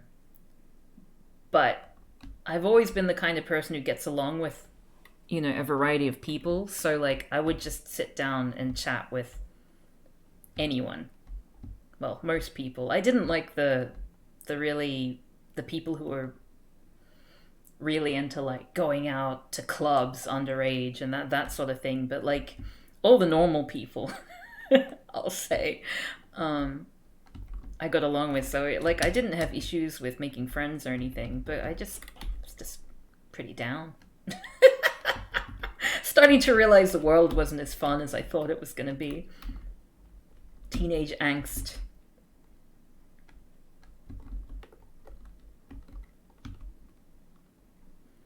Oh, I mean, in a society. I mean, in a that society made this. Oh, I mean, it in a society made this traumatic way. Sorry, I was reading that wrong. Not the students. Yeah, yeah. I guess the system is kind of messed up, isn't it?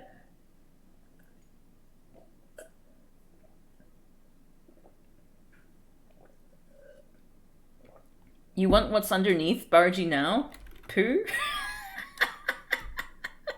Was she sitting on John Pierre? What are you doing? Look at her little her ear. When I say Bargy and my voice goes up, do you see how her ears kind of flick around? It's very cute. Like she's so clever. She knows the rabbit voice.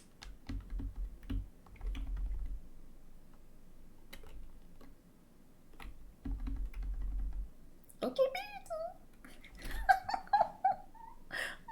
Look at her wobbling as she breathes. Oh, she's so... Look at her wobbling away. Oh, they don't like my laugh, do they?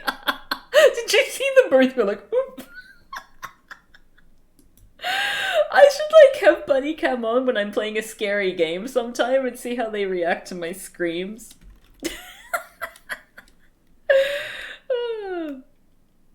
I'm quite good at lucid dreaming, actually. I often realize I'm in a dream and then like especially when I start having a nightmare. Anxiety dreams normally no, but nightmares where things are chasing me and things like that. At some point, I get like I get lazy and I'm like, wait a second, this is a dream. I don't need to worry about that. Just turn around, tell the thing to go away, and it does, and then I go off and do my own thing.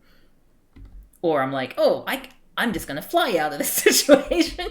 Gotta fly. It's rude to laugh at someone's wobble. Oh, I'm not laughing because I think it's silly. I'm laughing because it's adorable. I hope that means she's breathing okay. I love how Bargy's default expression is like narrowed eyes.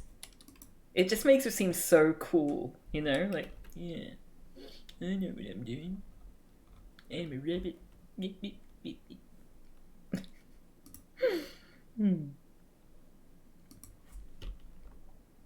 Little wobbly pudding.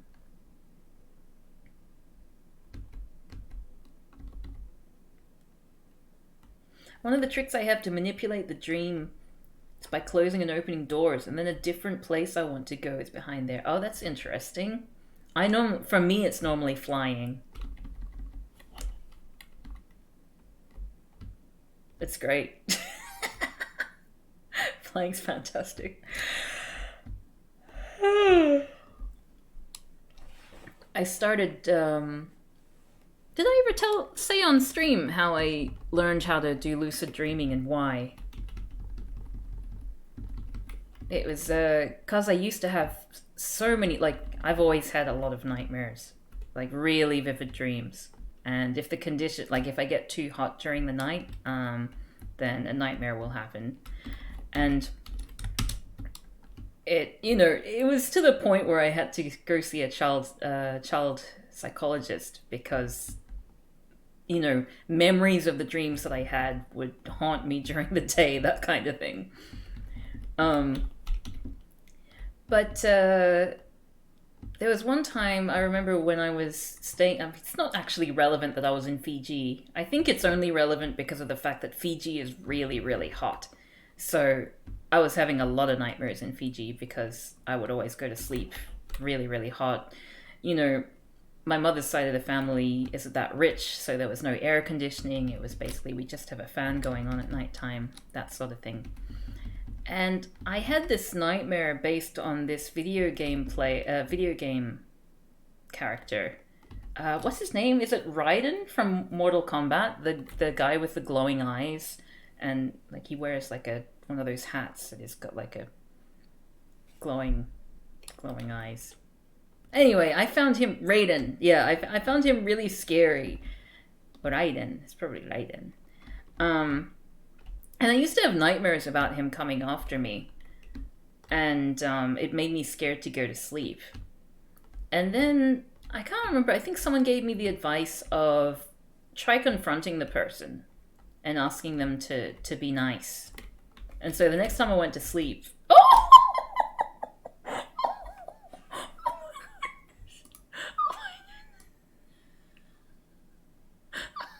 Did you see that? Did you see her little face? Oh, my little pudding. Oh, I love her. Anyway, so the next time I went to sleep, I had that dream again, and I invited Raiden to go to a tea party with me. I've never had a tea party in my life as a child or anything, but I thought that would be fitting for some reason. And so me and Raiden went to a tea party together, and yeah, then I stopped having that nightmare. I lived happily ever after. What you looking at, John Pierre? What's you looking at? It's a little pudding. Oh, I love it when animals just stare. You just see, what are they looking at? What are they looking at? Little sausages? I love my little sausages. This is what adults do, endless tea parties. I wonder if party saw itself in the lens. Oh, maybe. There's a thought.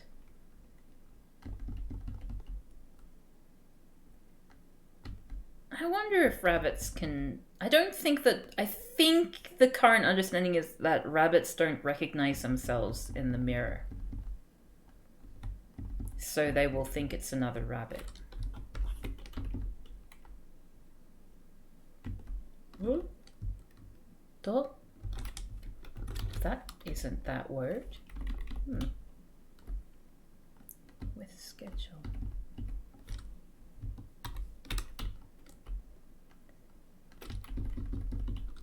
Oh, look at him watching his little face like a little bun. No. Oh. Little face washing baby. What a clean boy he is.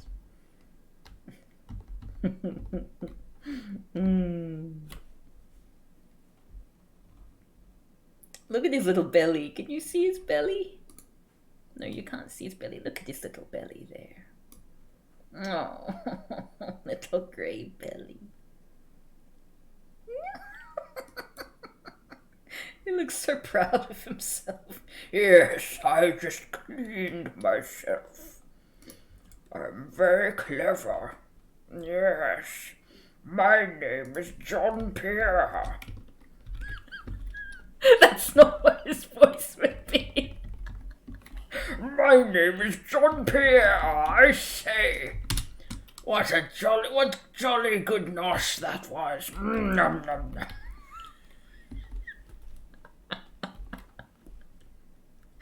Do bunnies like baths? My understanding is that you should not give a rabbit a bath. They can swim though. You shouldn't make them swim. It's only for emergencies. But they technically can. There are some videos on YouTube of like, oh, my swimming bunny rabbit. Oh, this rabbit really likes to swim. But I'm pretty sure that when I watched it, all the rabbit did was like swim towards the edge so it could get out. And I just felt really bad for the rabbit. Especially because the water's quite deep. I wonder if it's as boring to be a pet as it seems. Like, I quite often bike past some horses in a pasture. Is that the word? Yes, that is correct. And they look so bored. Yeah. Yeah, like, rabbits need toys. And I feel like I should probably give the bunnies some more toys. That may be why John Pierre throws around the food thing, because that's like a game to him. But we've got like a bunch of different things for them to hop onto and all that. They don't use it so much. At least the things that we've given them so far. they've got a little toy as well, and they don't really use the toy.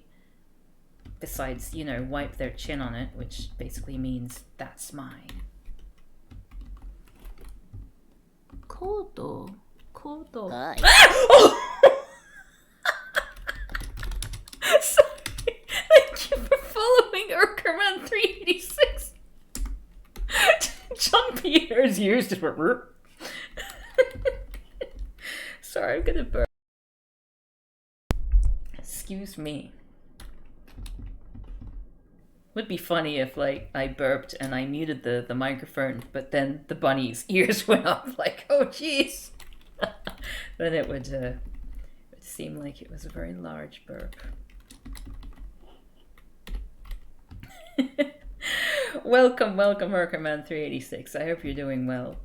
We're just having a little chat about something. I can't remember the topic because I got frightened. Oh, we were talking about toys for rabbits. That's right. Yeah, and we're just sort of sitting here while I'm trying to get as much work done as possible while we chat. I hope the keyboard noises aren't annoying, by the way. Does this count as ASMR, or is it just annoying? Not that we can do anything about it, but, yeah. What? No! Oh.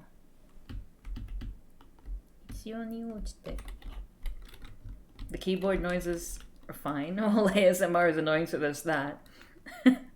You thought someone screamed in-game? Well. I'd be a great voiceover, like a bark person for video games, you know? I have a multitude of screams in me. What's that? Yes. ついては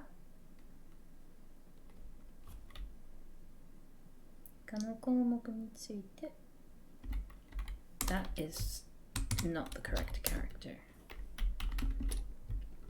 How many times has someone startled the Rouse by proxy? Well, I can't tell, because, like, when I start gaming, they don't tend to sit behind me because of the whole screaming thing. Hey there. Oh, God! Thank you for following Urinated Rubber Boy! We are, yes. Thank you for joining us. It was a bit scary, but, darn, I'm glad you did it. It is very much on cue. Like, anyone who follows me is almost guaranteed to give me a fright.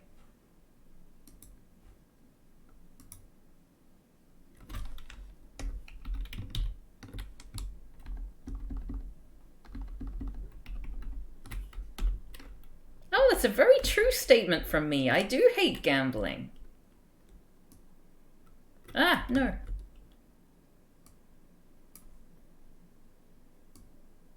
Yes. Wait, what? Why?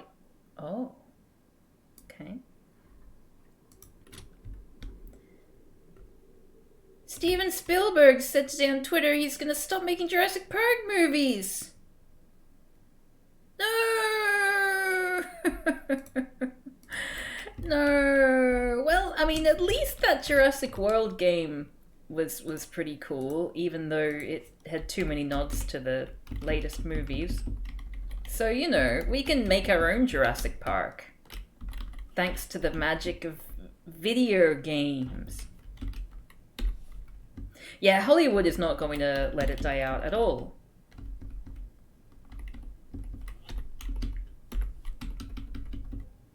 I mean, arguably, it sort of hasn't let it die out, hence Jurassic World, right? Action.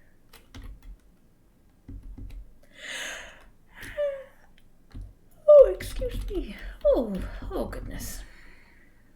SRPM. Don't know what that means. Sure I will at some point. Dinosaurs are famously hard to make extinct. Mm-hmm. Okay, will this work? Yes. Yay.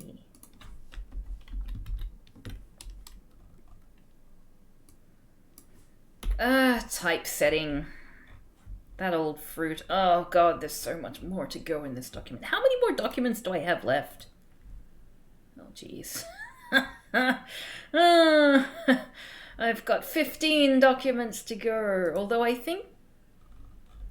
I was going to say I think the rest of these are not as long. Actually, I think these ones are a little bit better organized, the ones that come after the ones that I'm working on right now. So that's probably a good thing. Good. Alright, so this is the last annoying one. Apart from these ones. Oh, but that one's not very big. What about this one? It's not very big either. Nice.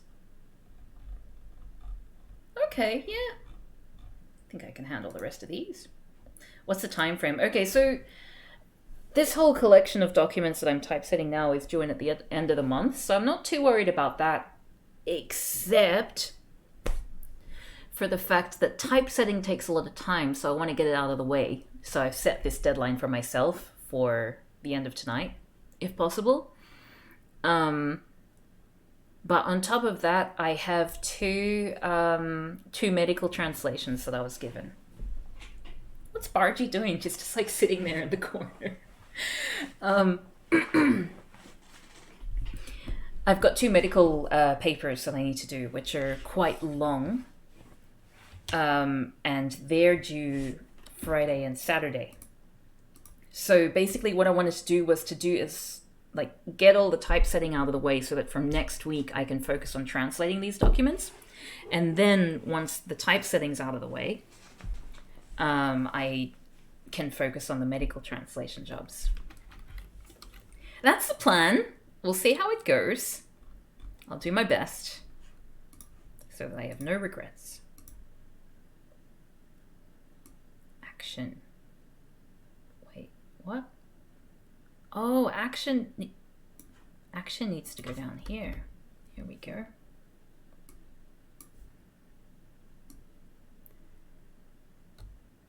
Yeah, I mean, I'm typesetting 15 documents, so I've already done text recognition. So this is like proofreading and formatting. So it's not as bad as it seems. I'm not typing up every single document. But it's a little bit fiddly, and that I then need to, go through all of these, because if they're not properly typeset, then they're going to be very difficult for me to put into my translation memory software, which is special software that translators use to help make translation a bit easier.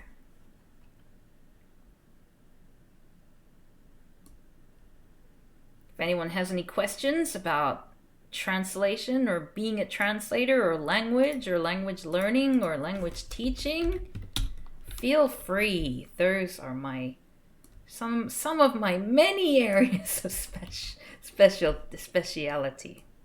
I say, mispronouncing the word speciality as a sociolinguist. Propane. Just came across the word propane. How goes the language learning? I think it's going okay, actually. So, I was put in an interesting position, right? Because I'm going back to studying Spanish after a long time of not studying Spanish. And although I haven't been studying Spanish, I have been translating Spanish into English quite regularly.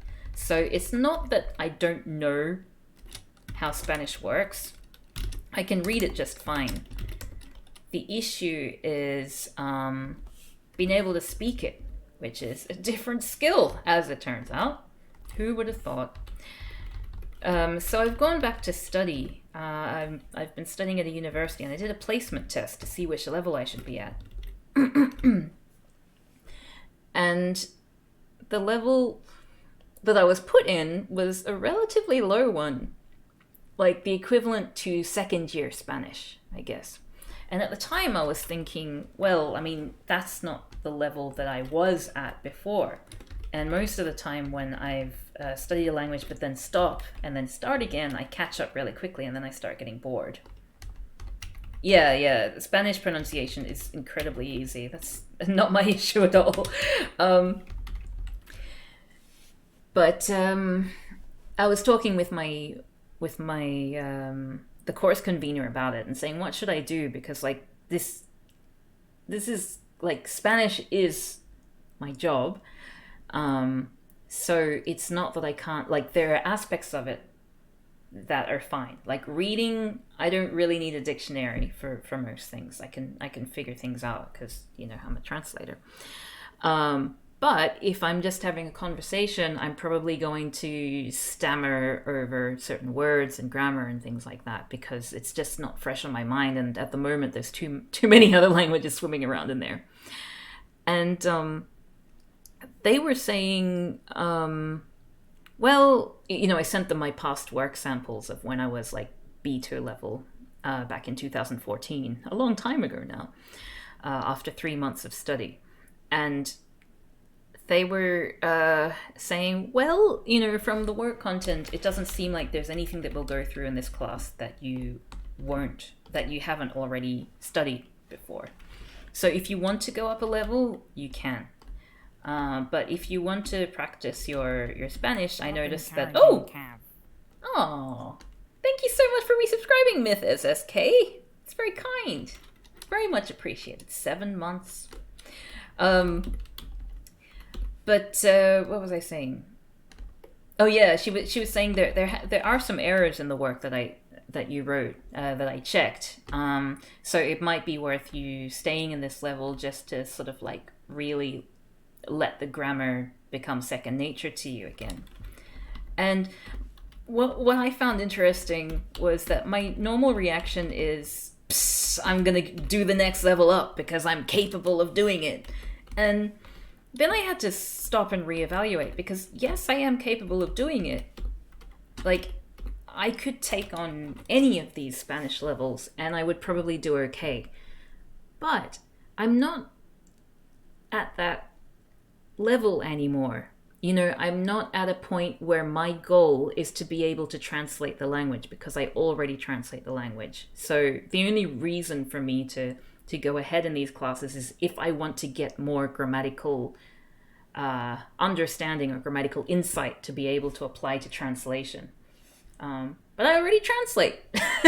So that's not really an issue. What's an issue for me is I want to be able to speak it and I want to be able to speak it with confidence. So actually, this has been the first time that I've been like, actually being at that lower level is going to be really good for me because it's going to really help to cement what I already know and allow me to be able to sort of really practice more of the basic things so that way I can build off and be able to get back into it independently and get back to the level that I was before with a great deal of fluency. So I was surprised at myself because most of the time what has been best for me in that situation has been to do more advanced work or to skip a level like I did with Indonesian. If any of you have been following my language learning journey, I skipped like 2 levels of Indonesian a few months ago for an intensive course. And that normally works well for me. Like that helps me learn and gets me to a point where I can translate. But this is actually a different context. So I thought that was, I didn't really consider that different contexts would involve different strategies for language learning and different focuses. But there you go. Story about my life. Hooray! What order did you start learning your 3 translation languages? So it's 4 now, actually. Yeah, adding Indonesian to the list now. So started out with Japanese, which is the language of the job that I'm working on now. Japanese I studied for about 7 years before I felt comfortable translating it. And originally that was going to be like my language, the language that I worked with. But then I got interested in maybe like going to South America.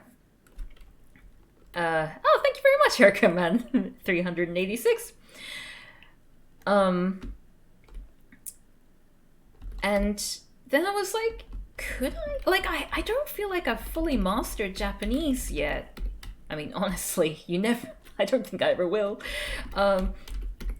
But I wondered what it would be like to learn a new language now on top of Japanese. And so then I gave Spanish a go. And I did like, I thought I studied for 6 months. In reality, I only studied Spanish for 3 months before I was able to translate it. I was doing an intensive course, to be fair. Oh, long rabbit. Who's a little long rabbit? Oh. You're gonna eat your poo. No, you're gonna clean yourself. That's okay. You can clean yourself, little one. Oh, I don't know where to put myself. I just don't know what to do with myself. Okay, let's put me in the corner. Nobody puts Cavi in the corner. Actually, no, we'll wait and see what Bargy wants to do. I think she's gonna hop in and eat some hay, so let's put myself over there. But yeah, then I did Spanish. I studied Spanish for 3 months intensively and was like, oh my goodness. Compare with Japanese, like Spanish is a cakewalk. So then I started translating Spanish after that. And then I was like, you know what? I wonder what Chinese is like. So then I studied Chinese and I went to Taiwan on a scholarship to study Chinese, and I studied that for 6 months. And then was like, I could probably translate. But then I got too scared. And so I sort of like I didn't do very many translation jobs in Chinese, like just small ones, because I was still a bit nervous. But yeah, so, and then over this summer, I've been doing an intensive Indonesian course. And as a result of that, I feel confident enough to translate English. What are you doing, John Pierre? You gonna throw around your thing again? Eh? Sneaky little bun. But yeah, I don't know if you want what's behind Bargy. Her butt.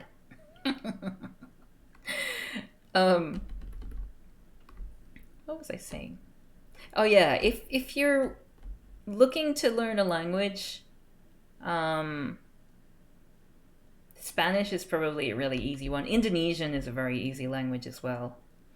Actually, Indonesian is probably easier than Spanish because it's got very few grammatical exceptions and very few exceptions in pronunciation as well. Indonesian grammar, I mean, Japanese doesn't really compare to many languages, you know, the syntax is all over the place.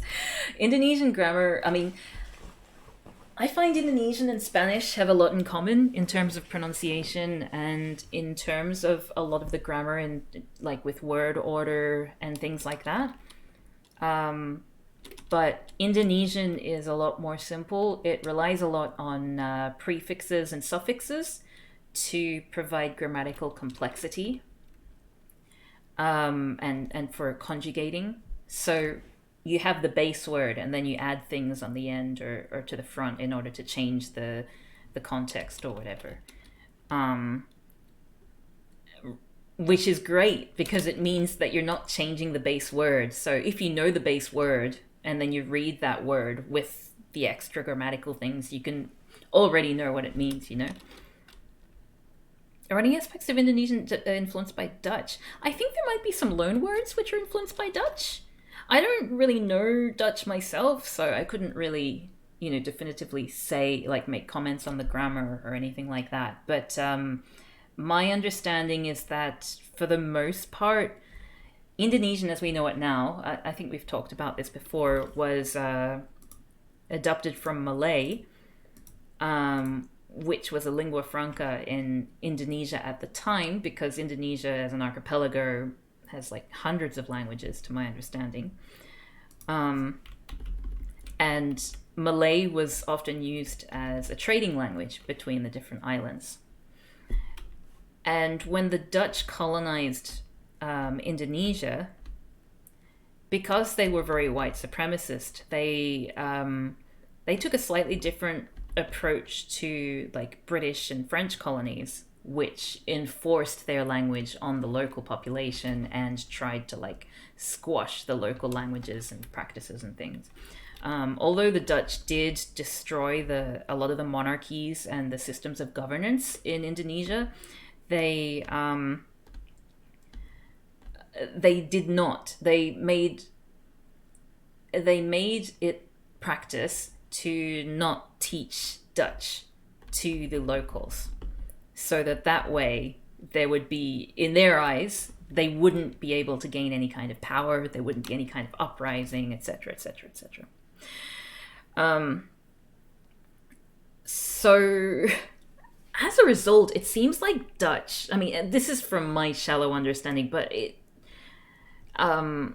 seems like Dutch was kind of kept separate from the locals. So I would imagine that the linguistic sort of crossover and influence would also be relatively minimal outside of like the loan words and things. Yeah, those are just my uneducated thoughts based on what little I know. Oh, did you just see John Pierre do a little yawn? Oh, and now he's looking after Bargy. Oh, what a good sausage. What a lovely sausage he is. It's interesting though, isn't it? Like the different colonial approaches of the Dutch compared with the French and the British. And you know, the Dutch colonies didn't last as long as the French and British ones. So it seems like, you know, cultural genocide is the way to go if you want to, you know, if you want to crush a people and take all their shit. It seems like that's the strategy that the imperialists, you know, would find effective. Yes, I love watching them eat their hay. I love their hay. And Bargy honks a lot now too when she's happy, when she's eating. She goes, it's so cute. Oh, sorry, there was another question. Was knowing Japanese handy and learning Chinese? Yes. It was incredibly useful to learn Chinese. In fact, learning Chinese afterwards, I was like, oh wow, this is what it's like when kanji actually makes sense. Because, I mean, you know how Japanese, the written system was formed, right? It was basically, they thought that the Chinese language was really cool. So it's like, okay, well, you know, let's just take everything from the Chinese language and try to, like, shape it to fit our spoken language, even though it doesn't really work. And that's how Japanese was born. But yeah, when it really helped me learn how to read, because if you already know the meanings, I mean, there's a lot of differences in meaning as well, but more often than not, there's at least some kind of like common thread between what the characters mean in the two different languages. And also, I was learning traditional Chinese characters, and Japanese uses a combination of simplified and traditional characters. So there are some characters that I recognized from formal Japanese, some characters that I recognize in simplified Chinese characters, and others that I recognize in Taiwanese Chinese. Japan, you made this? I made this. That's basically Japan with every aspect of culture. Kind of like the anything you can do, I can do better song, but personified in a nation. Oh, what's Bargy doing? Little head on this. Oh, no, I love her. But there's something else about Japanese which has been really useful for me now. Like, I'm in an advanced Chinese class at the moment, and what's been really fantastic is that okay, this is the textbook that we're using. Whoops, let me show you. Doing some advertising here.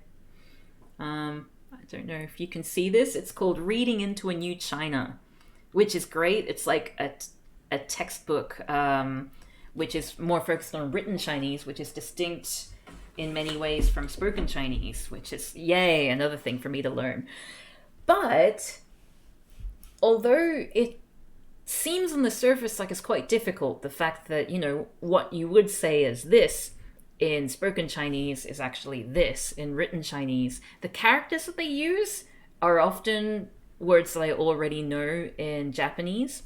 So although other learners who don't have a Japanese background might look at these characters and be like, oh, this is completely new, I have no idea what this means, and I'm just going to have to remember it. For me, I'm like, oh, of course, that makes more sense to me if that's the word for and this is the word for because, that sort of thing. So there have been other elements, like I've been finding this unit a lot easier than last semester's unit, because of the fact that I already know all the characters that are used for written Chinese. So in that sense, yeah, Japanese has 100% helped me. If you were from a Japanese learning background and you're curious about Chinese, I would say 100% go for it. Chinese is a fantastic language. I really like learning it. It's really fun to me. And it also gives me so much catharsis to actually see kanji doing what it's meant to do and being so much easier than Japanese. Yeah, Chinese is great. Well, Mandarin. But written Chinese, I'm pretty sure, tends to be the same because there's, that different way of writing it. Yeah. I'm all burpy all of a sudden. It's that pizza, that's why. Oh, Barty disappeared. Where'd she go? Where's little Barty? A little pudding. Anyway, I hope that answers some of your questions about language. If you have any more, always happy to talk about language. I don't know where she's gone. It's very mysterious, isn't it? John Pierre's looking nervous. It's like, oh no, where'd she go?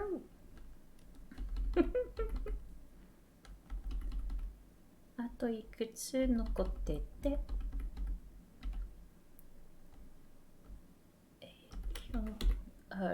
Sorry, I'm reading out loud again.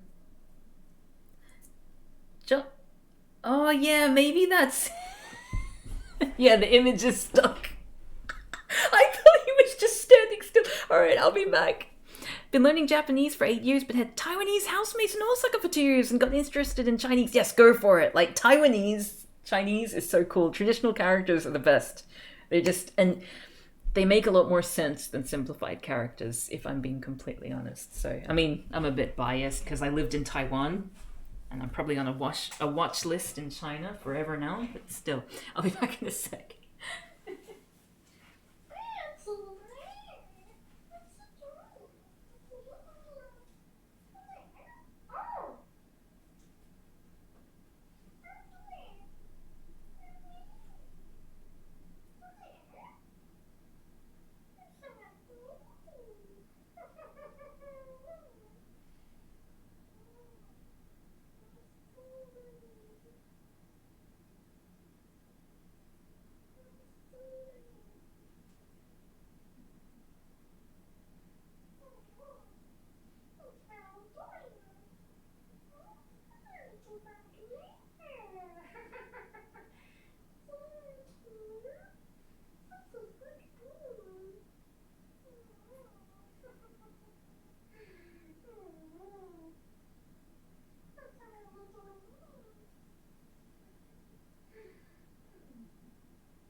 Sausage. So sorry about that.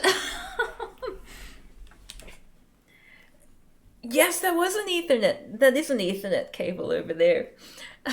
So the rabbit is just... John Pierre is actually moving.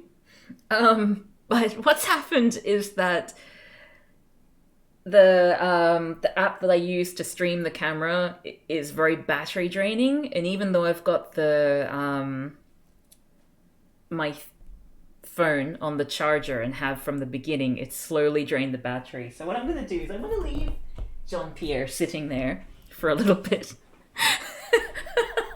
So just enjoy Jean-Pierre.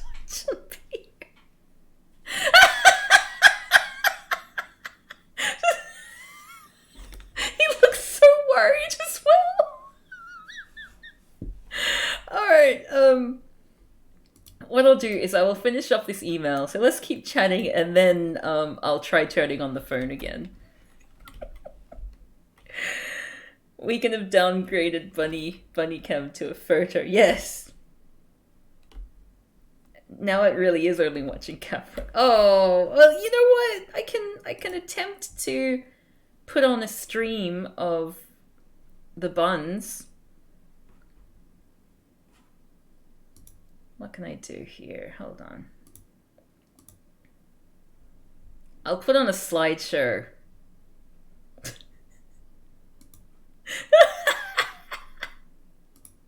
And it'll have me in it, so you just need to ignore the me. Or, oh, you know what? I'll put my camera. Oh, wait. What? No. Hold on a second. Cav goes down memory lane. That's not Cav goes down memory lane. Bunny poo? What the hell? Sorry, hold on a second. Let me... Oh, wait, what? That's not Cav goes down memory lane.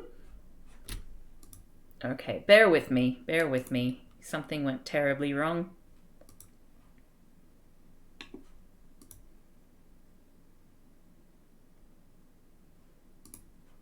Oh, no. Oh, no.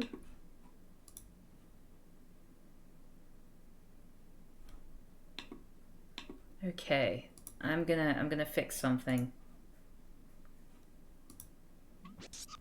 Oh, sorry, no, that's not what I wanted. Jean-Jacques Pierre, not at that moment in time. He's very interested in that wall, I know, right? Okay, so let me go into YouTube Studio here. And go to content. Cav goes down memory lane. Please let this be the video that I think. Okay, good.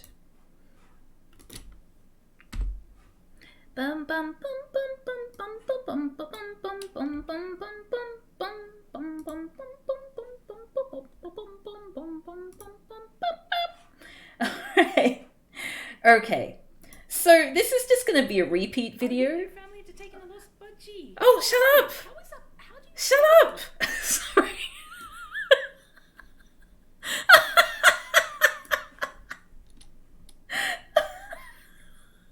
Alright, so just enjoy this.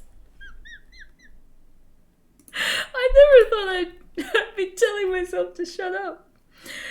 Okay, so just enjoy. Videos and things will stop and start as Cav in the stream has like, and you'll see like emotes. Oh, look at him! Look at him, he's so plump. Little plumpkin. Oh, I love him. Okay, anyway, enjoy that for a little while I finish up this document, and then I will switch back.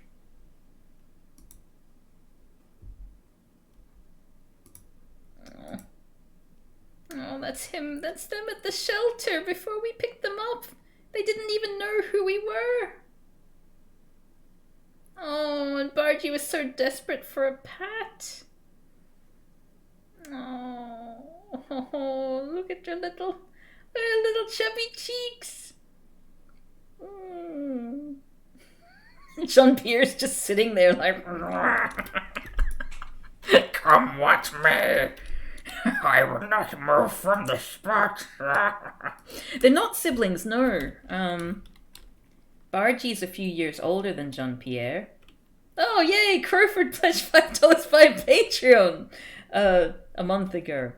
Look how unhappy they were without your family. I know. Jean-Pierre looks so miserable.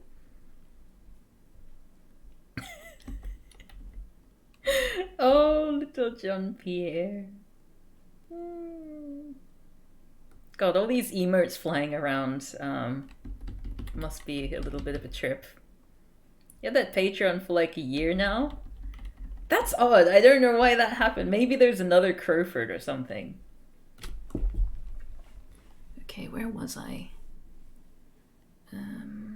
Sponsors meeting. That's right.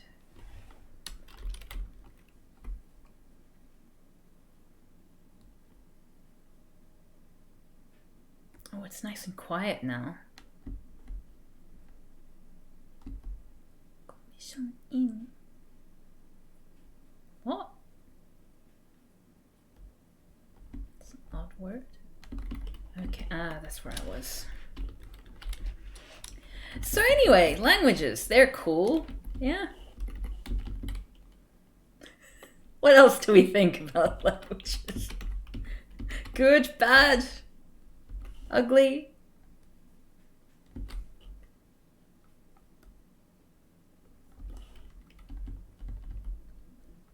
The towel. Yes, we all remember the towel, don't we? Jean-Pierre loves throwing in the towel. You reckon language shouldn't be necessary? Too many languages? Overrated. These are all good opinions.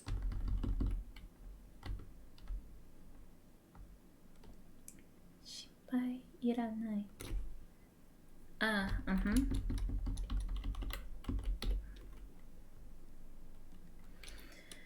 Oh god, sometimes these documents, like, it's just the long messages. Like, just tweet it, you know? Like, they don't need to be this long. These photos are when we first took them. When they first arrived in our little home. Our humble little home for lost rabbits. Suruna. Languages are so cool. What benefits has language really brought us, right? What do we even use language for? When was the last time that you've spoken a language and thought, well, I'm glad I said that? How often is it that we say, I wish I hadn't said that, eh? Wouldn't it be better if we just never said anything at all?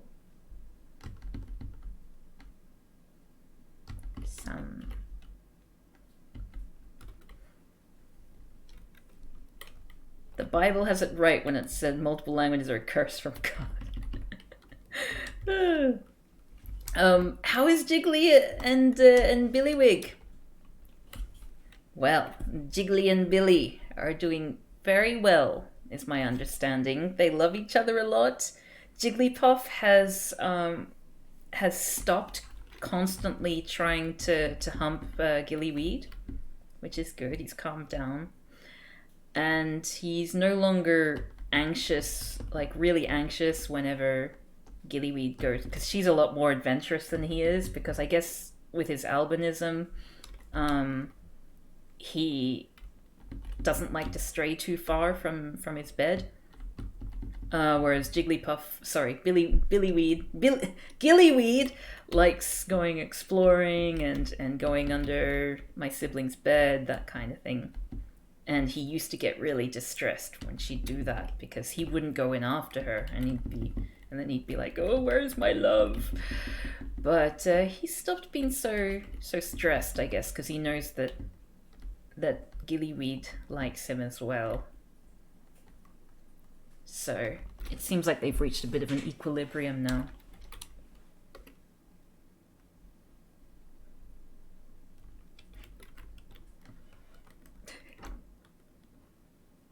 How will the buns adapt to a new environment? Yeah, I'm not sure. You mean how well? Well, it's hard to say because as you can see from these videos, it's a mixed bag, isn't it? You know, like Jean-Pierre is too scared to leave the thing, even though he hates that towel. Whereas Bargy, the moment we opened the cage door, she was hopping out and exploring and having a wonderful time. So it sort of depends on the personality of the rabbit, and as well as their life experiences. Like maybe Bargy has a lot more trust in people than Jean-Pierre. But yeah, rabbits are very, very variable. You would think that something so small doesn't really have that much variation. But alas, who would have thought they have personalities?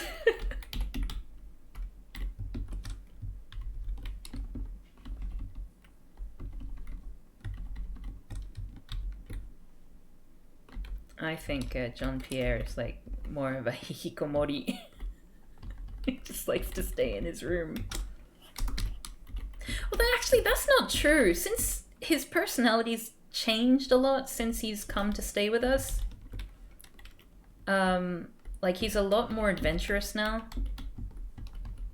And he'll often go exploring. Like, we'll open the door sometimes to the study and they just hop around the house and have a little look. And yeah, Jean-Pierre enjoys doing that too, and like nibbling on anything that looks edible. He's a very cheeky boy. I love them so much. I'm gonna miss them so much when I can't keep them. I mean, like, I could but like all I need to do is decide I'm never gonna go anywhere. And I can't make that promise because, like, I'm planning on going back to Liverpool. And even if I don't go back to Liverpool, like, within a year or two, I'm going to be in another country somewhere. I haven't figured out where or when or what, but I'm just constantly moving around, which is great. Like, it's my choice, obviously, but it means that fostering is pretty much the only thing that I can really do if I want to have animals in my life. Otherwise, it's just not fair on them. Like, it's really unfair on these two buns that I'm not going to be able to be their, you know, permanent home. What the hell is this character? You said something that made crying emotes fly across the screen. That's probably because, like, the day that I did that stream, it was just after we thought that we had given them away to their forever home. But it turned out that the new house didn't work out because... what the hell is this character? Bloody hell, I have never seen that character before in my life. Jeez. Yeah, it didn't work out. So after this stream, we found out they were gonna have to come back, and I was quietly relieved, which is really selfish of me because of everything that I just said before. It's like bunnies, they need stability more or less, and I can't give them that, you know? I have commitment issues.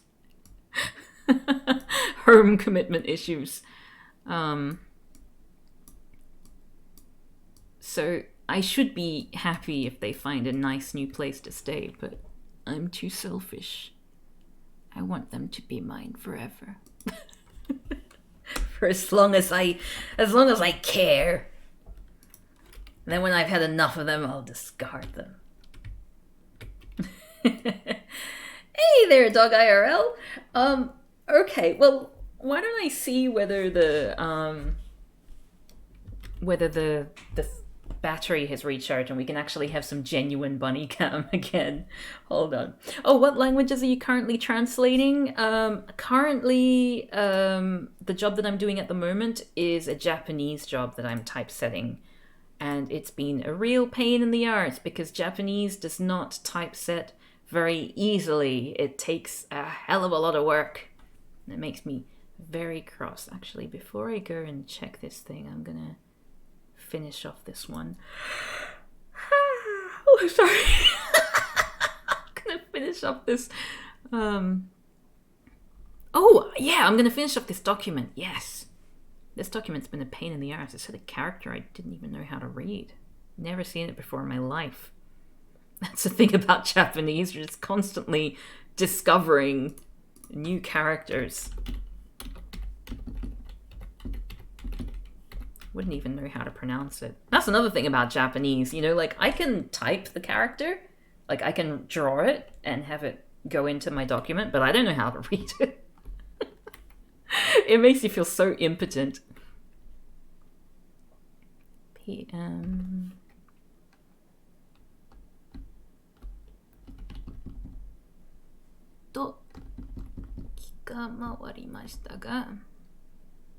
Yeah, the app is really battery depleting. It depletes. I like that word, deplete. It depletes faster than the rabbits can eat. I'm sorry, everyone. Okay, nearly done with this document. Oh, is this John Pierre doing battle with his towel?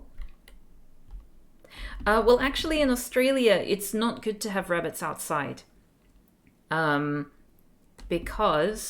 Partially because if they escape, they are pests and will do irreparable damage to the environment, and partially because what? Oh, because we have diseases out there which are for rabbits, and legally you can't get vaccinated against them 100%. Like you have to get regular vaccines, and then the vaccines aren't always like 100% effective, blah blah blah, and it's spread by mosquitoes, which is the disease was made to wipe out the native rabbit the wild rabbit population. So it's not a good idea, especially in Australia, to keep rabbits outdoors. My previous rabbits that I had growing up were outdoor bunnies, but now I've learned my lesson. So I'll paste that character for you there, Urkerman 386. Here. Alright, so as much as I know you're enjoying this charming video of the bunnies, oh, their personalities changed so much just in that time I had them. Alright, so bunny cam, hopefully.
Okay, so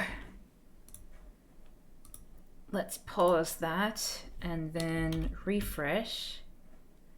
So we've got like 11 minutes. But anyway, bunny cam is back on.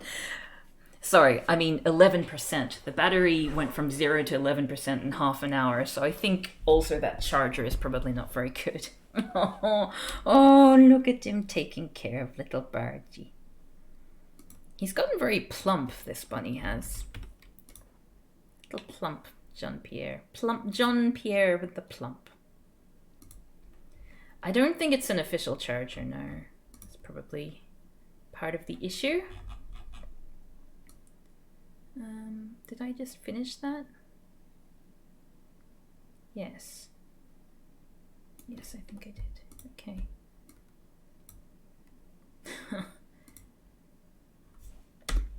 Hopefully there'll be shorter documents now for the rest of this stream. So lovely. Yeah, round is a very cute shape for a rabbit, I agree. I just worry that he might be, a little bit overweight. Whereas Bargy is a little bit underweight. We're going to get like a little set of scales for her, like cooking scales, and put them down, and then I'll get some grains and I'll get her to hop on there, and while she's eating the grains we'll get a little weight. So it'll be like weighing some food, but it'll be weighing Bargy. And we just need to monitor her weight, because there might be something wrong there. Yeah. I really like Rabbit Cam. I'd like to do this more often, especially, I guess, while I'm doing this kind of work. We can have little streams. Little sausage streams, we can call them.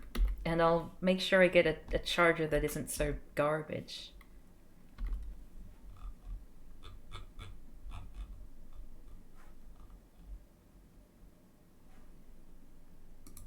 Wait, did I do all these already?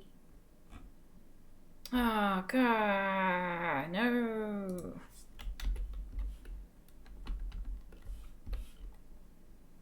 I wonder what it's going to freeze on when the battery inevitably dies.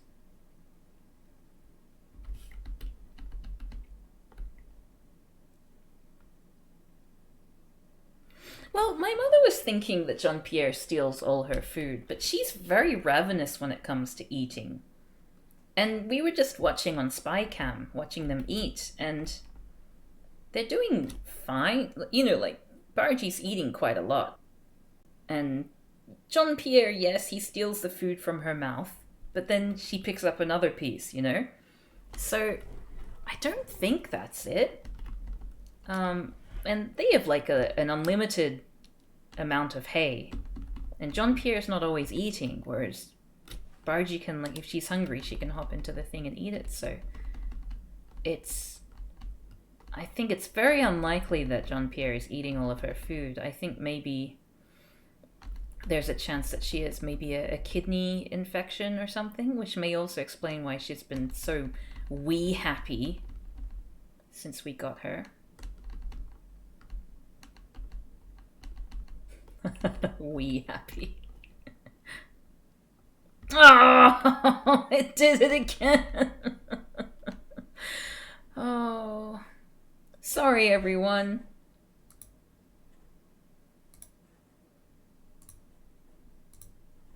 It's back to this then.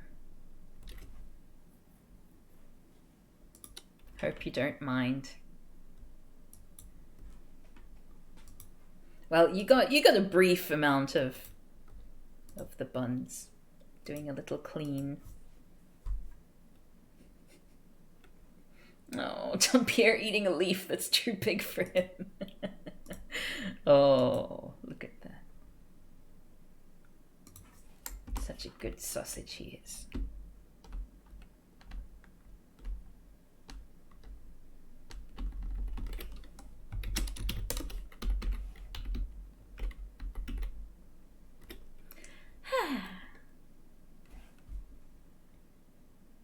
He's a very determined rabbit when it comes to eating things that are too big for him. Very admirable.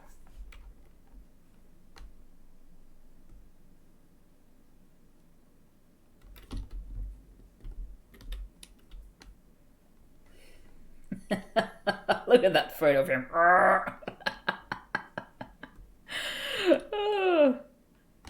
He's ravenous with his feed.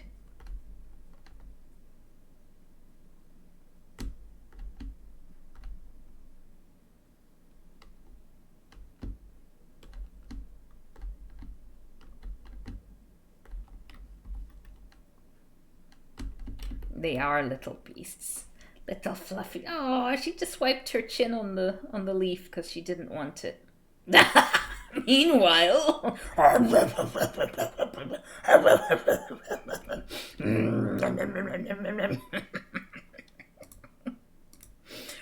like to eat my food.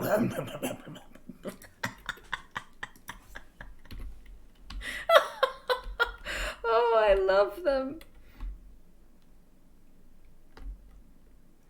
I wish that I was the kind of person who could just not go live overseas in a new place.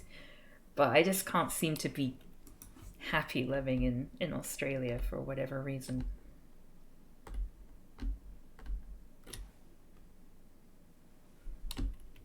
And at the same time, very, very privileged to actually be able to do that, you know? To be able to have a whim and then act on it and not be worried about what's going to happen. I think that makes a huge difference.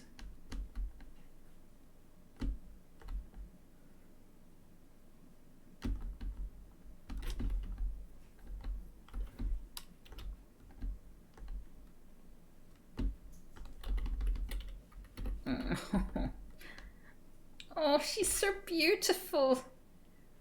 Oh, what a beautiful little pudding she is. She's so perfect. Apparently she was bought at a market, which scares me because I don't think that I don't think that pets should be sold at markets. I feel like that's highly unethical. I'm glad that she's in a good place, but like, geez. I've grown up very, very cynical of the pet industry.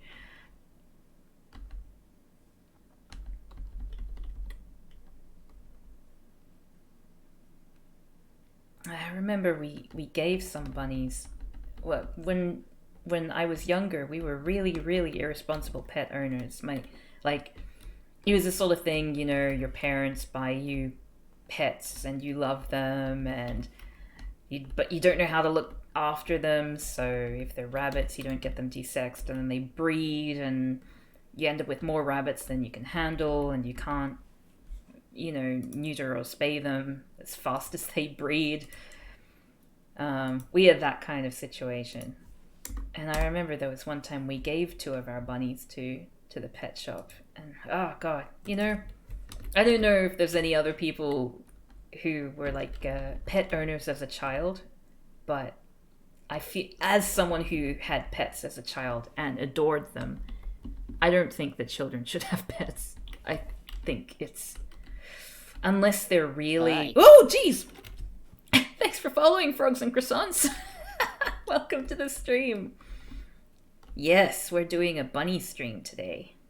At the moment, it's just like a slideshow because I did have bunny cam on for most of the stream, but my camera ran out of battery. So we're just doing a little slideshow of my little babies, Bargy and Jean-Pierre. Yeah, that's the thing. Like, it should be the parents who have the pets, and then the children are allowed to be supervised, you know, with the pets occasionally, but, you know, with the understanding that they belong, you know, they are the parents' pets and that the parents have responsibility for them, because children just aren't really capable of doing that kind of thing, and they make mistakes, and it's horrible to make mistakes with animals. Like, looking back at my childhood, I have so many regrets about things that I did or things that I didn't do with the animals that were in our care. Especially giving 2 of the bunnies to a pet shop. That was horrible. Oh, they were all such good bunnies too. Oh, what age children are we talking about? I just think any children. Maybe mid-teenagers, if you've been raised in a pet household, you know, where the parents have the pets and children can be supervised with them occasionally or whatever. I think maybe mid-teens. In that context, perhaps children should be, able to have pets, perhaps. But I'm just, yeah, just from my own experiences, like I'm really thankful for all the experiences that I've had with pets from a very young age. Like I don't think I've ever had a year in my life when I haven't had a pet. Like sorry, when I was growing up. And I loved all of them, but like when you're a child, you don't really know what you're doing. You give them bad food that's not good for them because you see it on TV, like the cats like milk, and oh, these rabbits really like the chicken food, so we should just give them lots of that, and they love it, but it's not good for them. I was an unsuccessful pet owner as a kid for those reasons, and I still regret it a bit. I have so many regrets. So many regrets. As an animal lover, I should not have been allowed to have pets before I knew how to, before the family, I guess, knew how to look after them.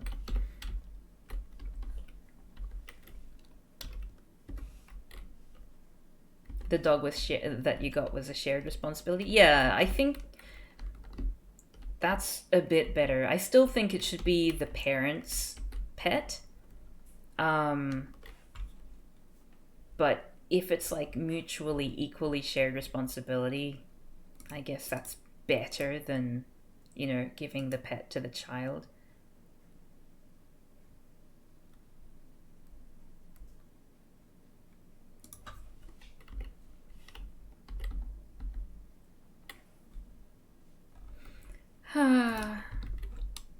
Animals. Animal friends. We don't deserve them. Look at those little fluffs there. Little fluffy baby. Oh, little Bargy. Is that what happens to cats? They get diarrhea with milk. I thought that it affected their, liver or something.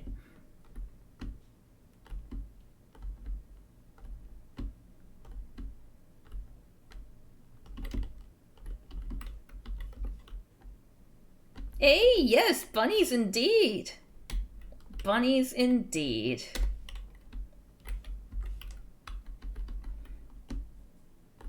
I just want this typesetting to be over. There's so much to do.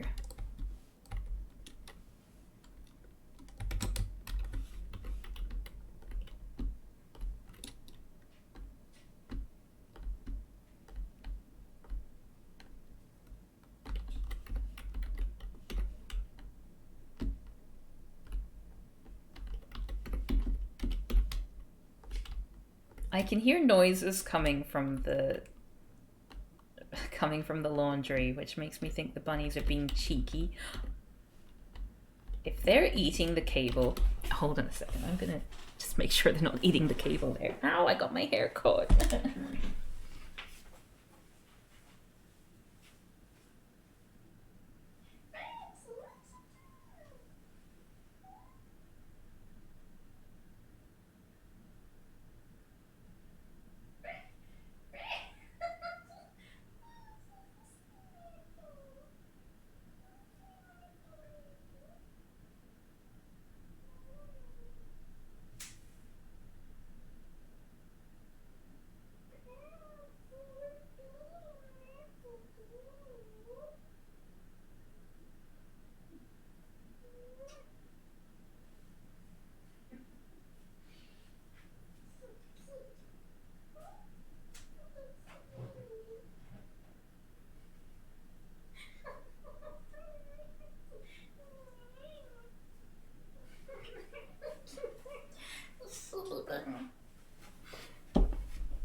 Yes, the buns were being cheeky.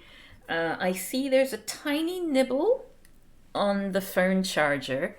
I hope that's not what made the battery start to go down. And Bargy who normally doesn't nibble things. She was nibbling there's like a sort of keychain thing at the bottom of the camera stand. She was nibbling on that, which was very, very naughty of her. She shouldn't have been doing that. But she didn't care, did she? No. She does what she wants. Princess Bargy.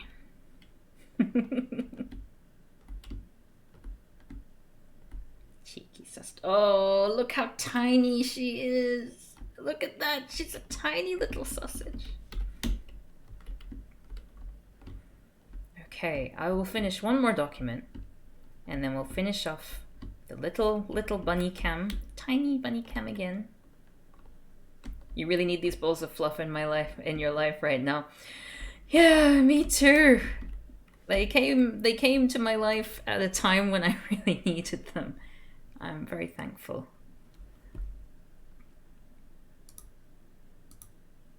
And they're just so adorable. I've said this on my streams before, but like my quality of life goes up so much when I have an animal in my life, you know?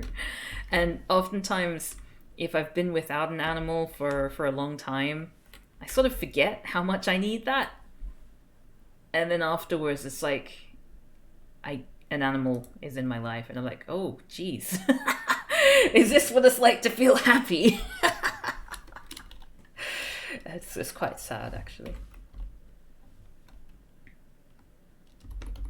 Do rabbits? No, rabbits are not rodents, actually. They are a distinct species called lagomorphs. So, although they have a lot in common with rodents, they are not rodents. There you go. Yes, they do have continuous tooth growth. Rabbits don't need to chew things.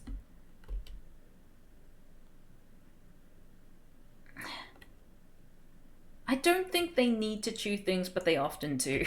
Like, Bargy doesn't really chew things. She just nibbles things occasionally. But yeah.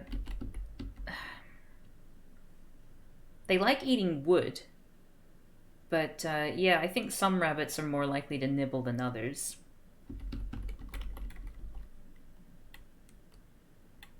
I haven't had an animal in, 6 years? Every time a cat on the street cuddles up next to me, I'm just like, I really wish I had this more often. Yeah, so this is why I decided that I want to try fostering animals. These are my first official foster animals. And it's gone terribly because I've ended up with them on a semi-permanent basis, which is bad because I need to get into the habit of temporarily having animals in my life and then being able to let go and give them to a home that will be able to keep them forever. No, I don't think they chew out of anxiety. They just chew because I think their teeth do keep growing. And it's just force of habit. They're always eating, like hay and that sort of thing. Oh, you're strongly considering fostering as well. Oh, no worries. Thanks for tuning in, Frogs and Croissants. Yeah, like, I think fostering is probably not for everyone. And I'm still trying to figure out if I'm the kind of person who can foster because of how sentimental I get about having little fluffs in my life. But during what you can see right now, which is a slideshow that I did the day that I thought I was giving the bunnies to their permanent home, I was having a think, and I feel like it is like it was worth it. You know, I was really sad to let them go. I mean, I was really relieved when they came back to me, but I was really sad to let them go. But looking back through those photos and seeing how they changed, well, how John Pierre in particular, who was quite a nervous rabbit when we got him, and how he sort of really came out of his shell and started to just look like he was enjoying his life a bit more. That made me feel a real sense of achievement, like, you know, I did the right thing and I made a difference. So for that alone, I think I would probably... Oh, hello, Barchi. Sorry, I would probably consider... Hold on a second. Fostering again. Let me get little Barchi. Oh. Oh, you can't... Ah.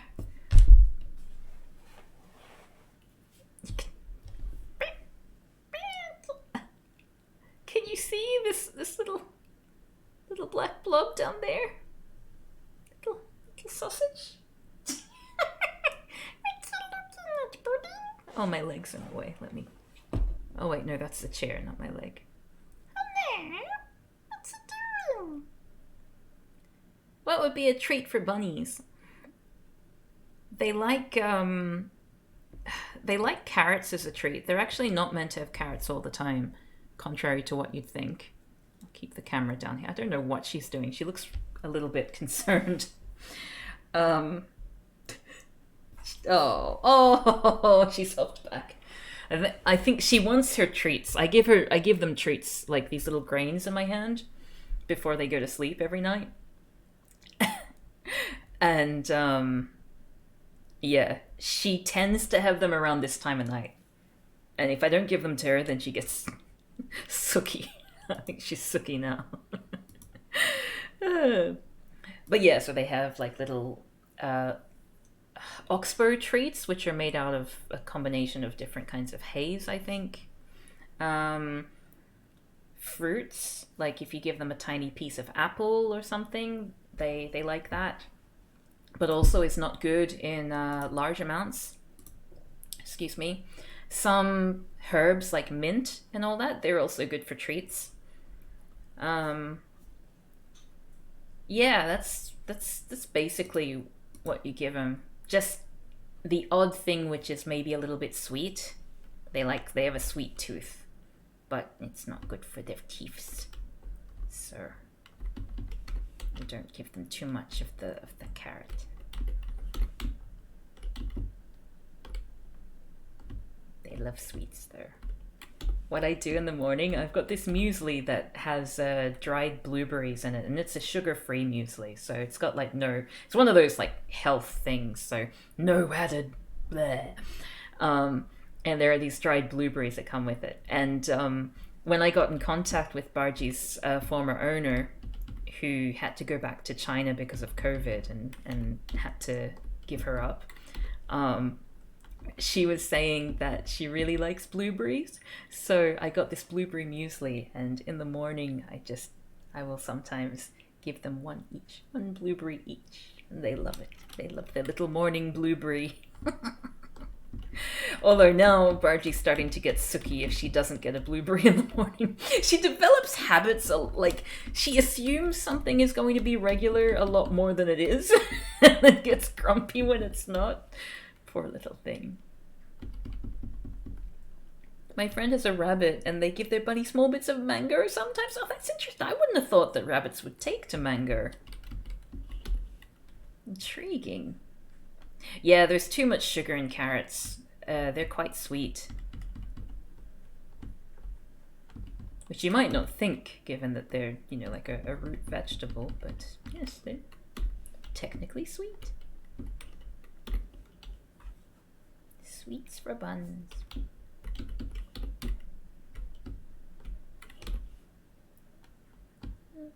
I'm nearly done with this one document. And then I will be so happy. And I'll probably call it a night. If I had battery on my phone, I would show you what it's like to give them grains. Because they just go, like, they lose it. The moment they have grains as a possibility, they will, like, that's when Jean-Pierre gets really vicious. That's when he starts pushing Barji off my lap. But yeah, they both hop on my lap to get their grains, and I've trained them so that they both get up a certain way. So because if they're facing each other, or if they're like on the same side, they will fight each other. Like, they won't go for the food that's in front of them. They will go for the other bunny's food, so that way they can steal more. So I've made it so I don't give them food until they're both facing away from each other.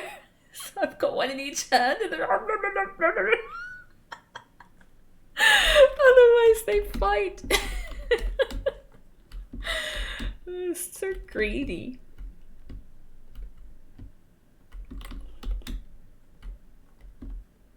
It's always nice to sort of see the animals' personalities form as you get to know them. Yeah, you are distracting me from work with little bunny talk, but that's okay. That's okay. I made my bed. I will lie in it. I'll get to the bottom of this document and then I will call it a night, I think. I think there's like 2 more pages to go, but I think it shouldn't take too long.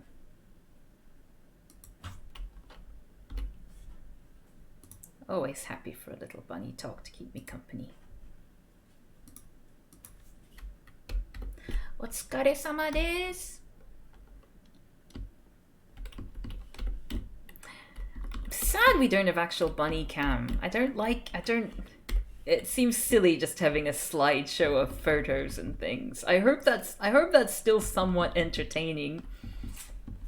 What's that noise? What's it doing? What's it doing, this little bear?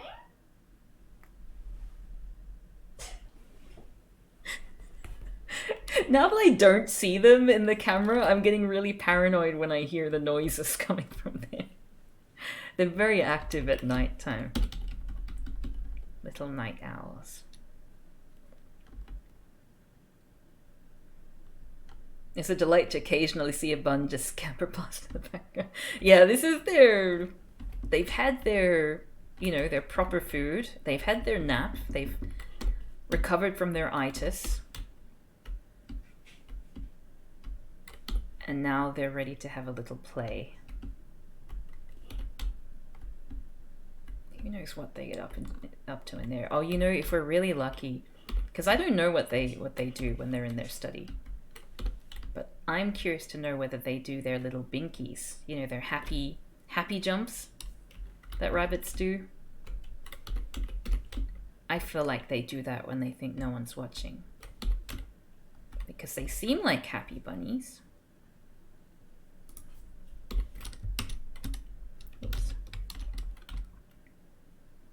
But yeah, I'll see if I can get a better thingy next time. Power charger for next time, so that way we can keep an eye on them for a little bit longer, and you'll get to watch them get their evening grains.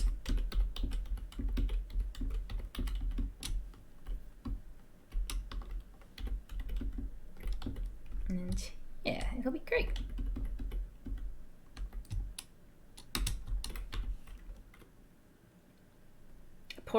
Portable battery might be handier too. Yeah, that's true actually.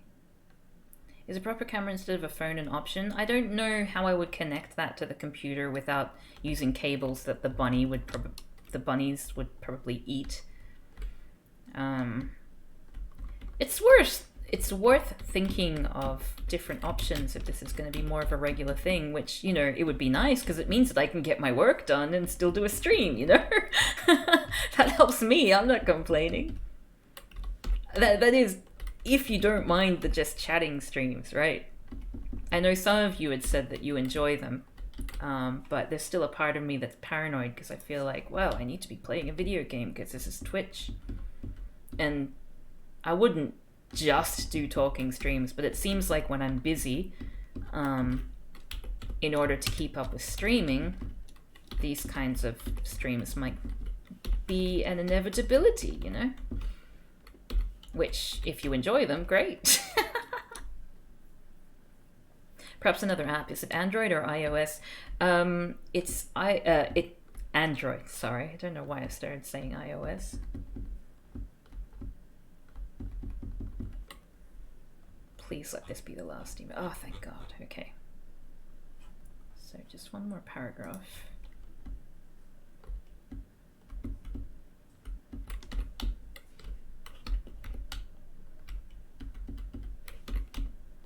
I just want to be able to focus on these medical translations, but I think I'm going to be anxious about not having done the typesetting for this one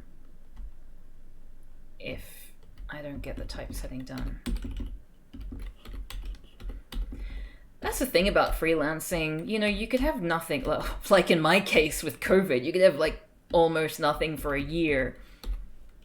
And then suddenly, when you do get work, you want to take it on, right? Because it's like, I don't know when the next job is coming. So you just bite off more than you can chew. And then all of a sudden, everyone wants to employ you at the same time.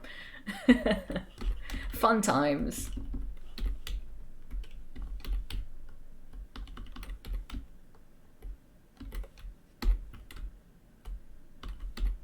Yay. Okay, I think I'm done with this one. Oh, have you got 2 calves? Oh. Whoops. I'm hiding. Oh, look at them eating their little leaves. Oh. Little sausage buns. Oh, I love them. Okay, I'm going to put the... what's the document equivalent of timestamp?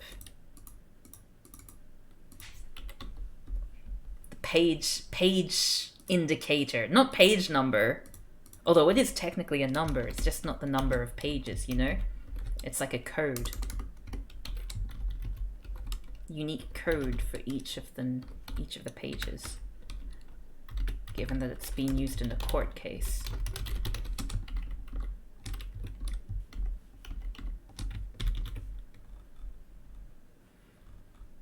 Okay, where's number 3? There's number 3. A bookmark? I mean, it's not a bookmark. It's like... It's like the number...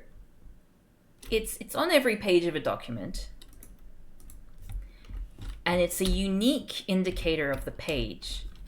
But it's like a code. So... Oops.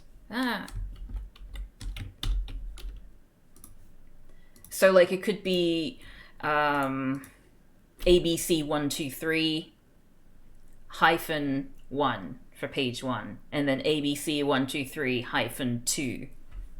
That sort of thing. Whoops. Hard times. Oh, I miss Twitch Sings. I wonder if there's any kind of port of Twitch Sings so you could still... Oh, if you did it, you'd probably get banned. Sigh. I'm still angry. I'm still bitter about Twitch Sings shutting down. Because it could have very easily kept going. It was completely... I don't want to... be too openly honest about my feelings about this as a Twitch affiliate. However, wasn't happy about it. Yeah, they shut down Twitch Sings for a really stupid reason.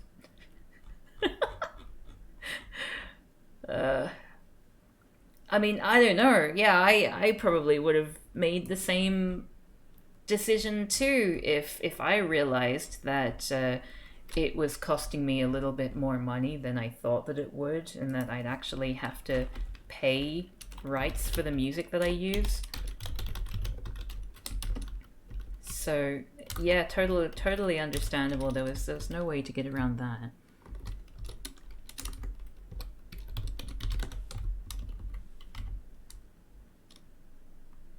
Is the reason the richest man in the world doesn't want to pay for songs? Yeah, that's essentially it. It's so ridiculous. Like, I've I've looked into other karaoke apps to see whether it is actually possible to legally make a karaoke app such as that. And as it turns out, yes. Yes, it's very possible, actually. If you charge a membership fee, you know, like if you make it a subscription service, as much as I hate subscription services, that ends up paying for the rights of the songs. But of course, that eats into your profits, so we can't have that. That would be awful. It's tantamount to treason. No, I'm doing what I said that I wouldn't do.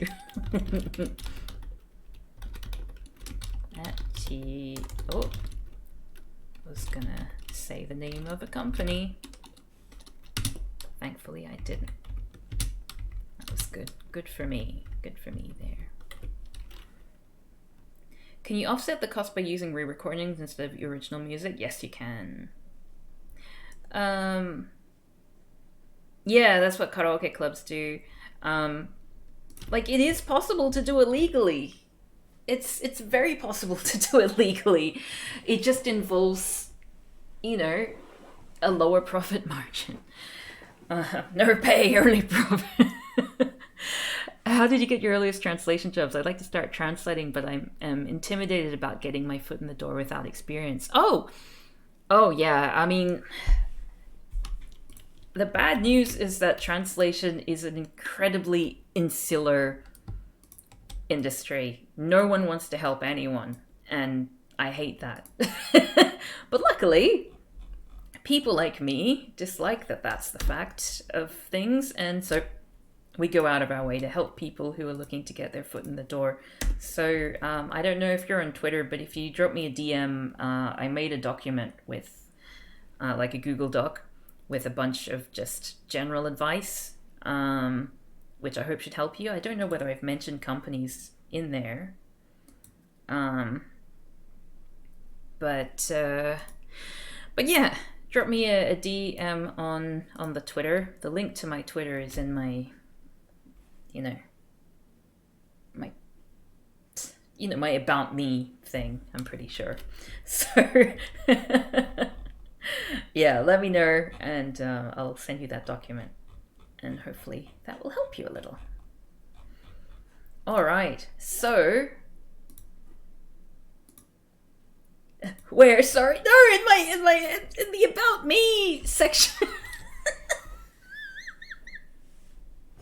I wasn't being rude. All right, well, let's finish up the stream with, hopefully we have enough battery left to get you repeat. No. Leave me alone. Oh, see you later, Puddin'. Have a nice day. Yes, so I'm gonna try and give the buns a little feed before we finish off for the night. Hold on a second. I'll see how much battery we've got.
Okay. Alright. I'll see you later, RAGFN. Okay. It's time. time for some final bun while we can. Okay, let's make a run for it. We'll do a very quick bunny feed run. Maybe I'll take off my webcam. Alrighty.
They're coming after me now. You see Bargy there?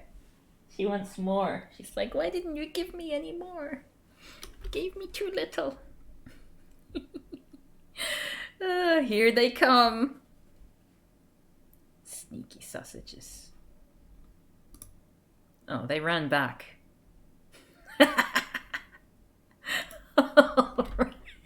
They're gonna attack the camera now. It's like, ah! Little hungry sausages. Alrighty. Well, let's call it a night there.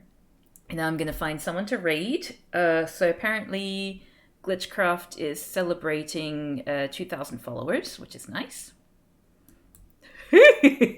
Off he goes. Off he goes. Off goes my little sausage. Look at that look. Now he's going to eat his poo. Okay. Charming. Alright. Oh, you just got here, Deli Rings. We're just finishing off for the night for a bun cam stream, but you can catch the VOD if you're after some cute bunny action. Glitchcraft. Oh, I'm cutting off his head there. I don't know where Bargy is. She's probably doing some kind of mischief. Anyway, thank you everyone for joining me today. It was really nice to be able to do some work and to chat and to also be able to watch my little buns. So I will see you later. And yeah, get your hunks in chat ready for Glitchcraft and say congratulations for the 2,000 followers. Ciao, ciao.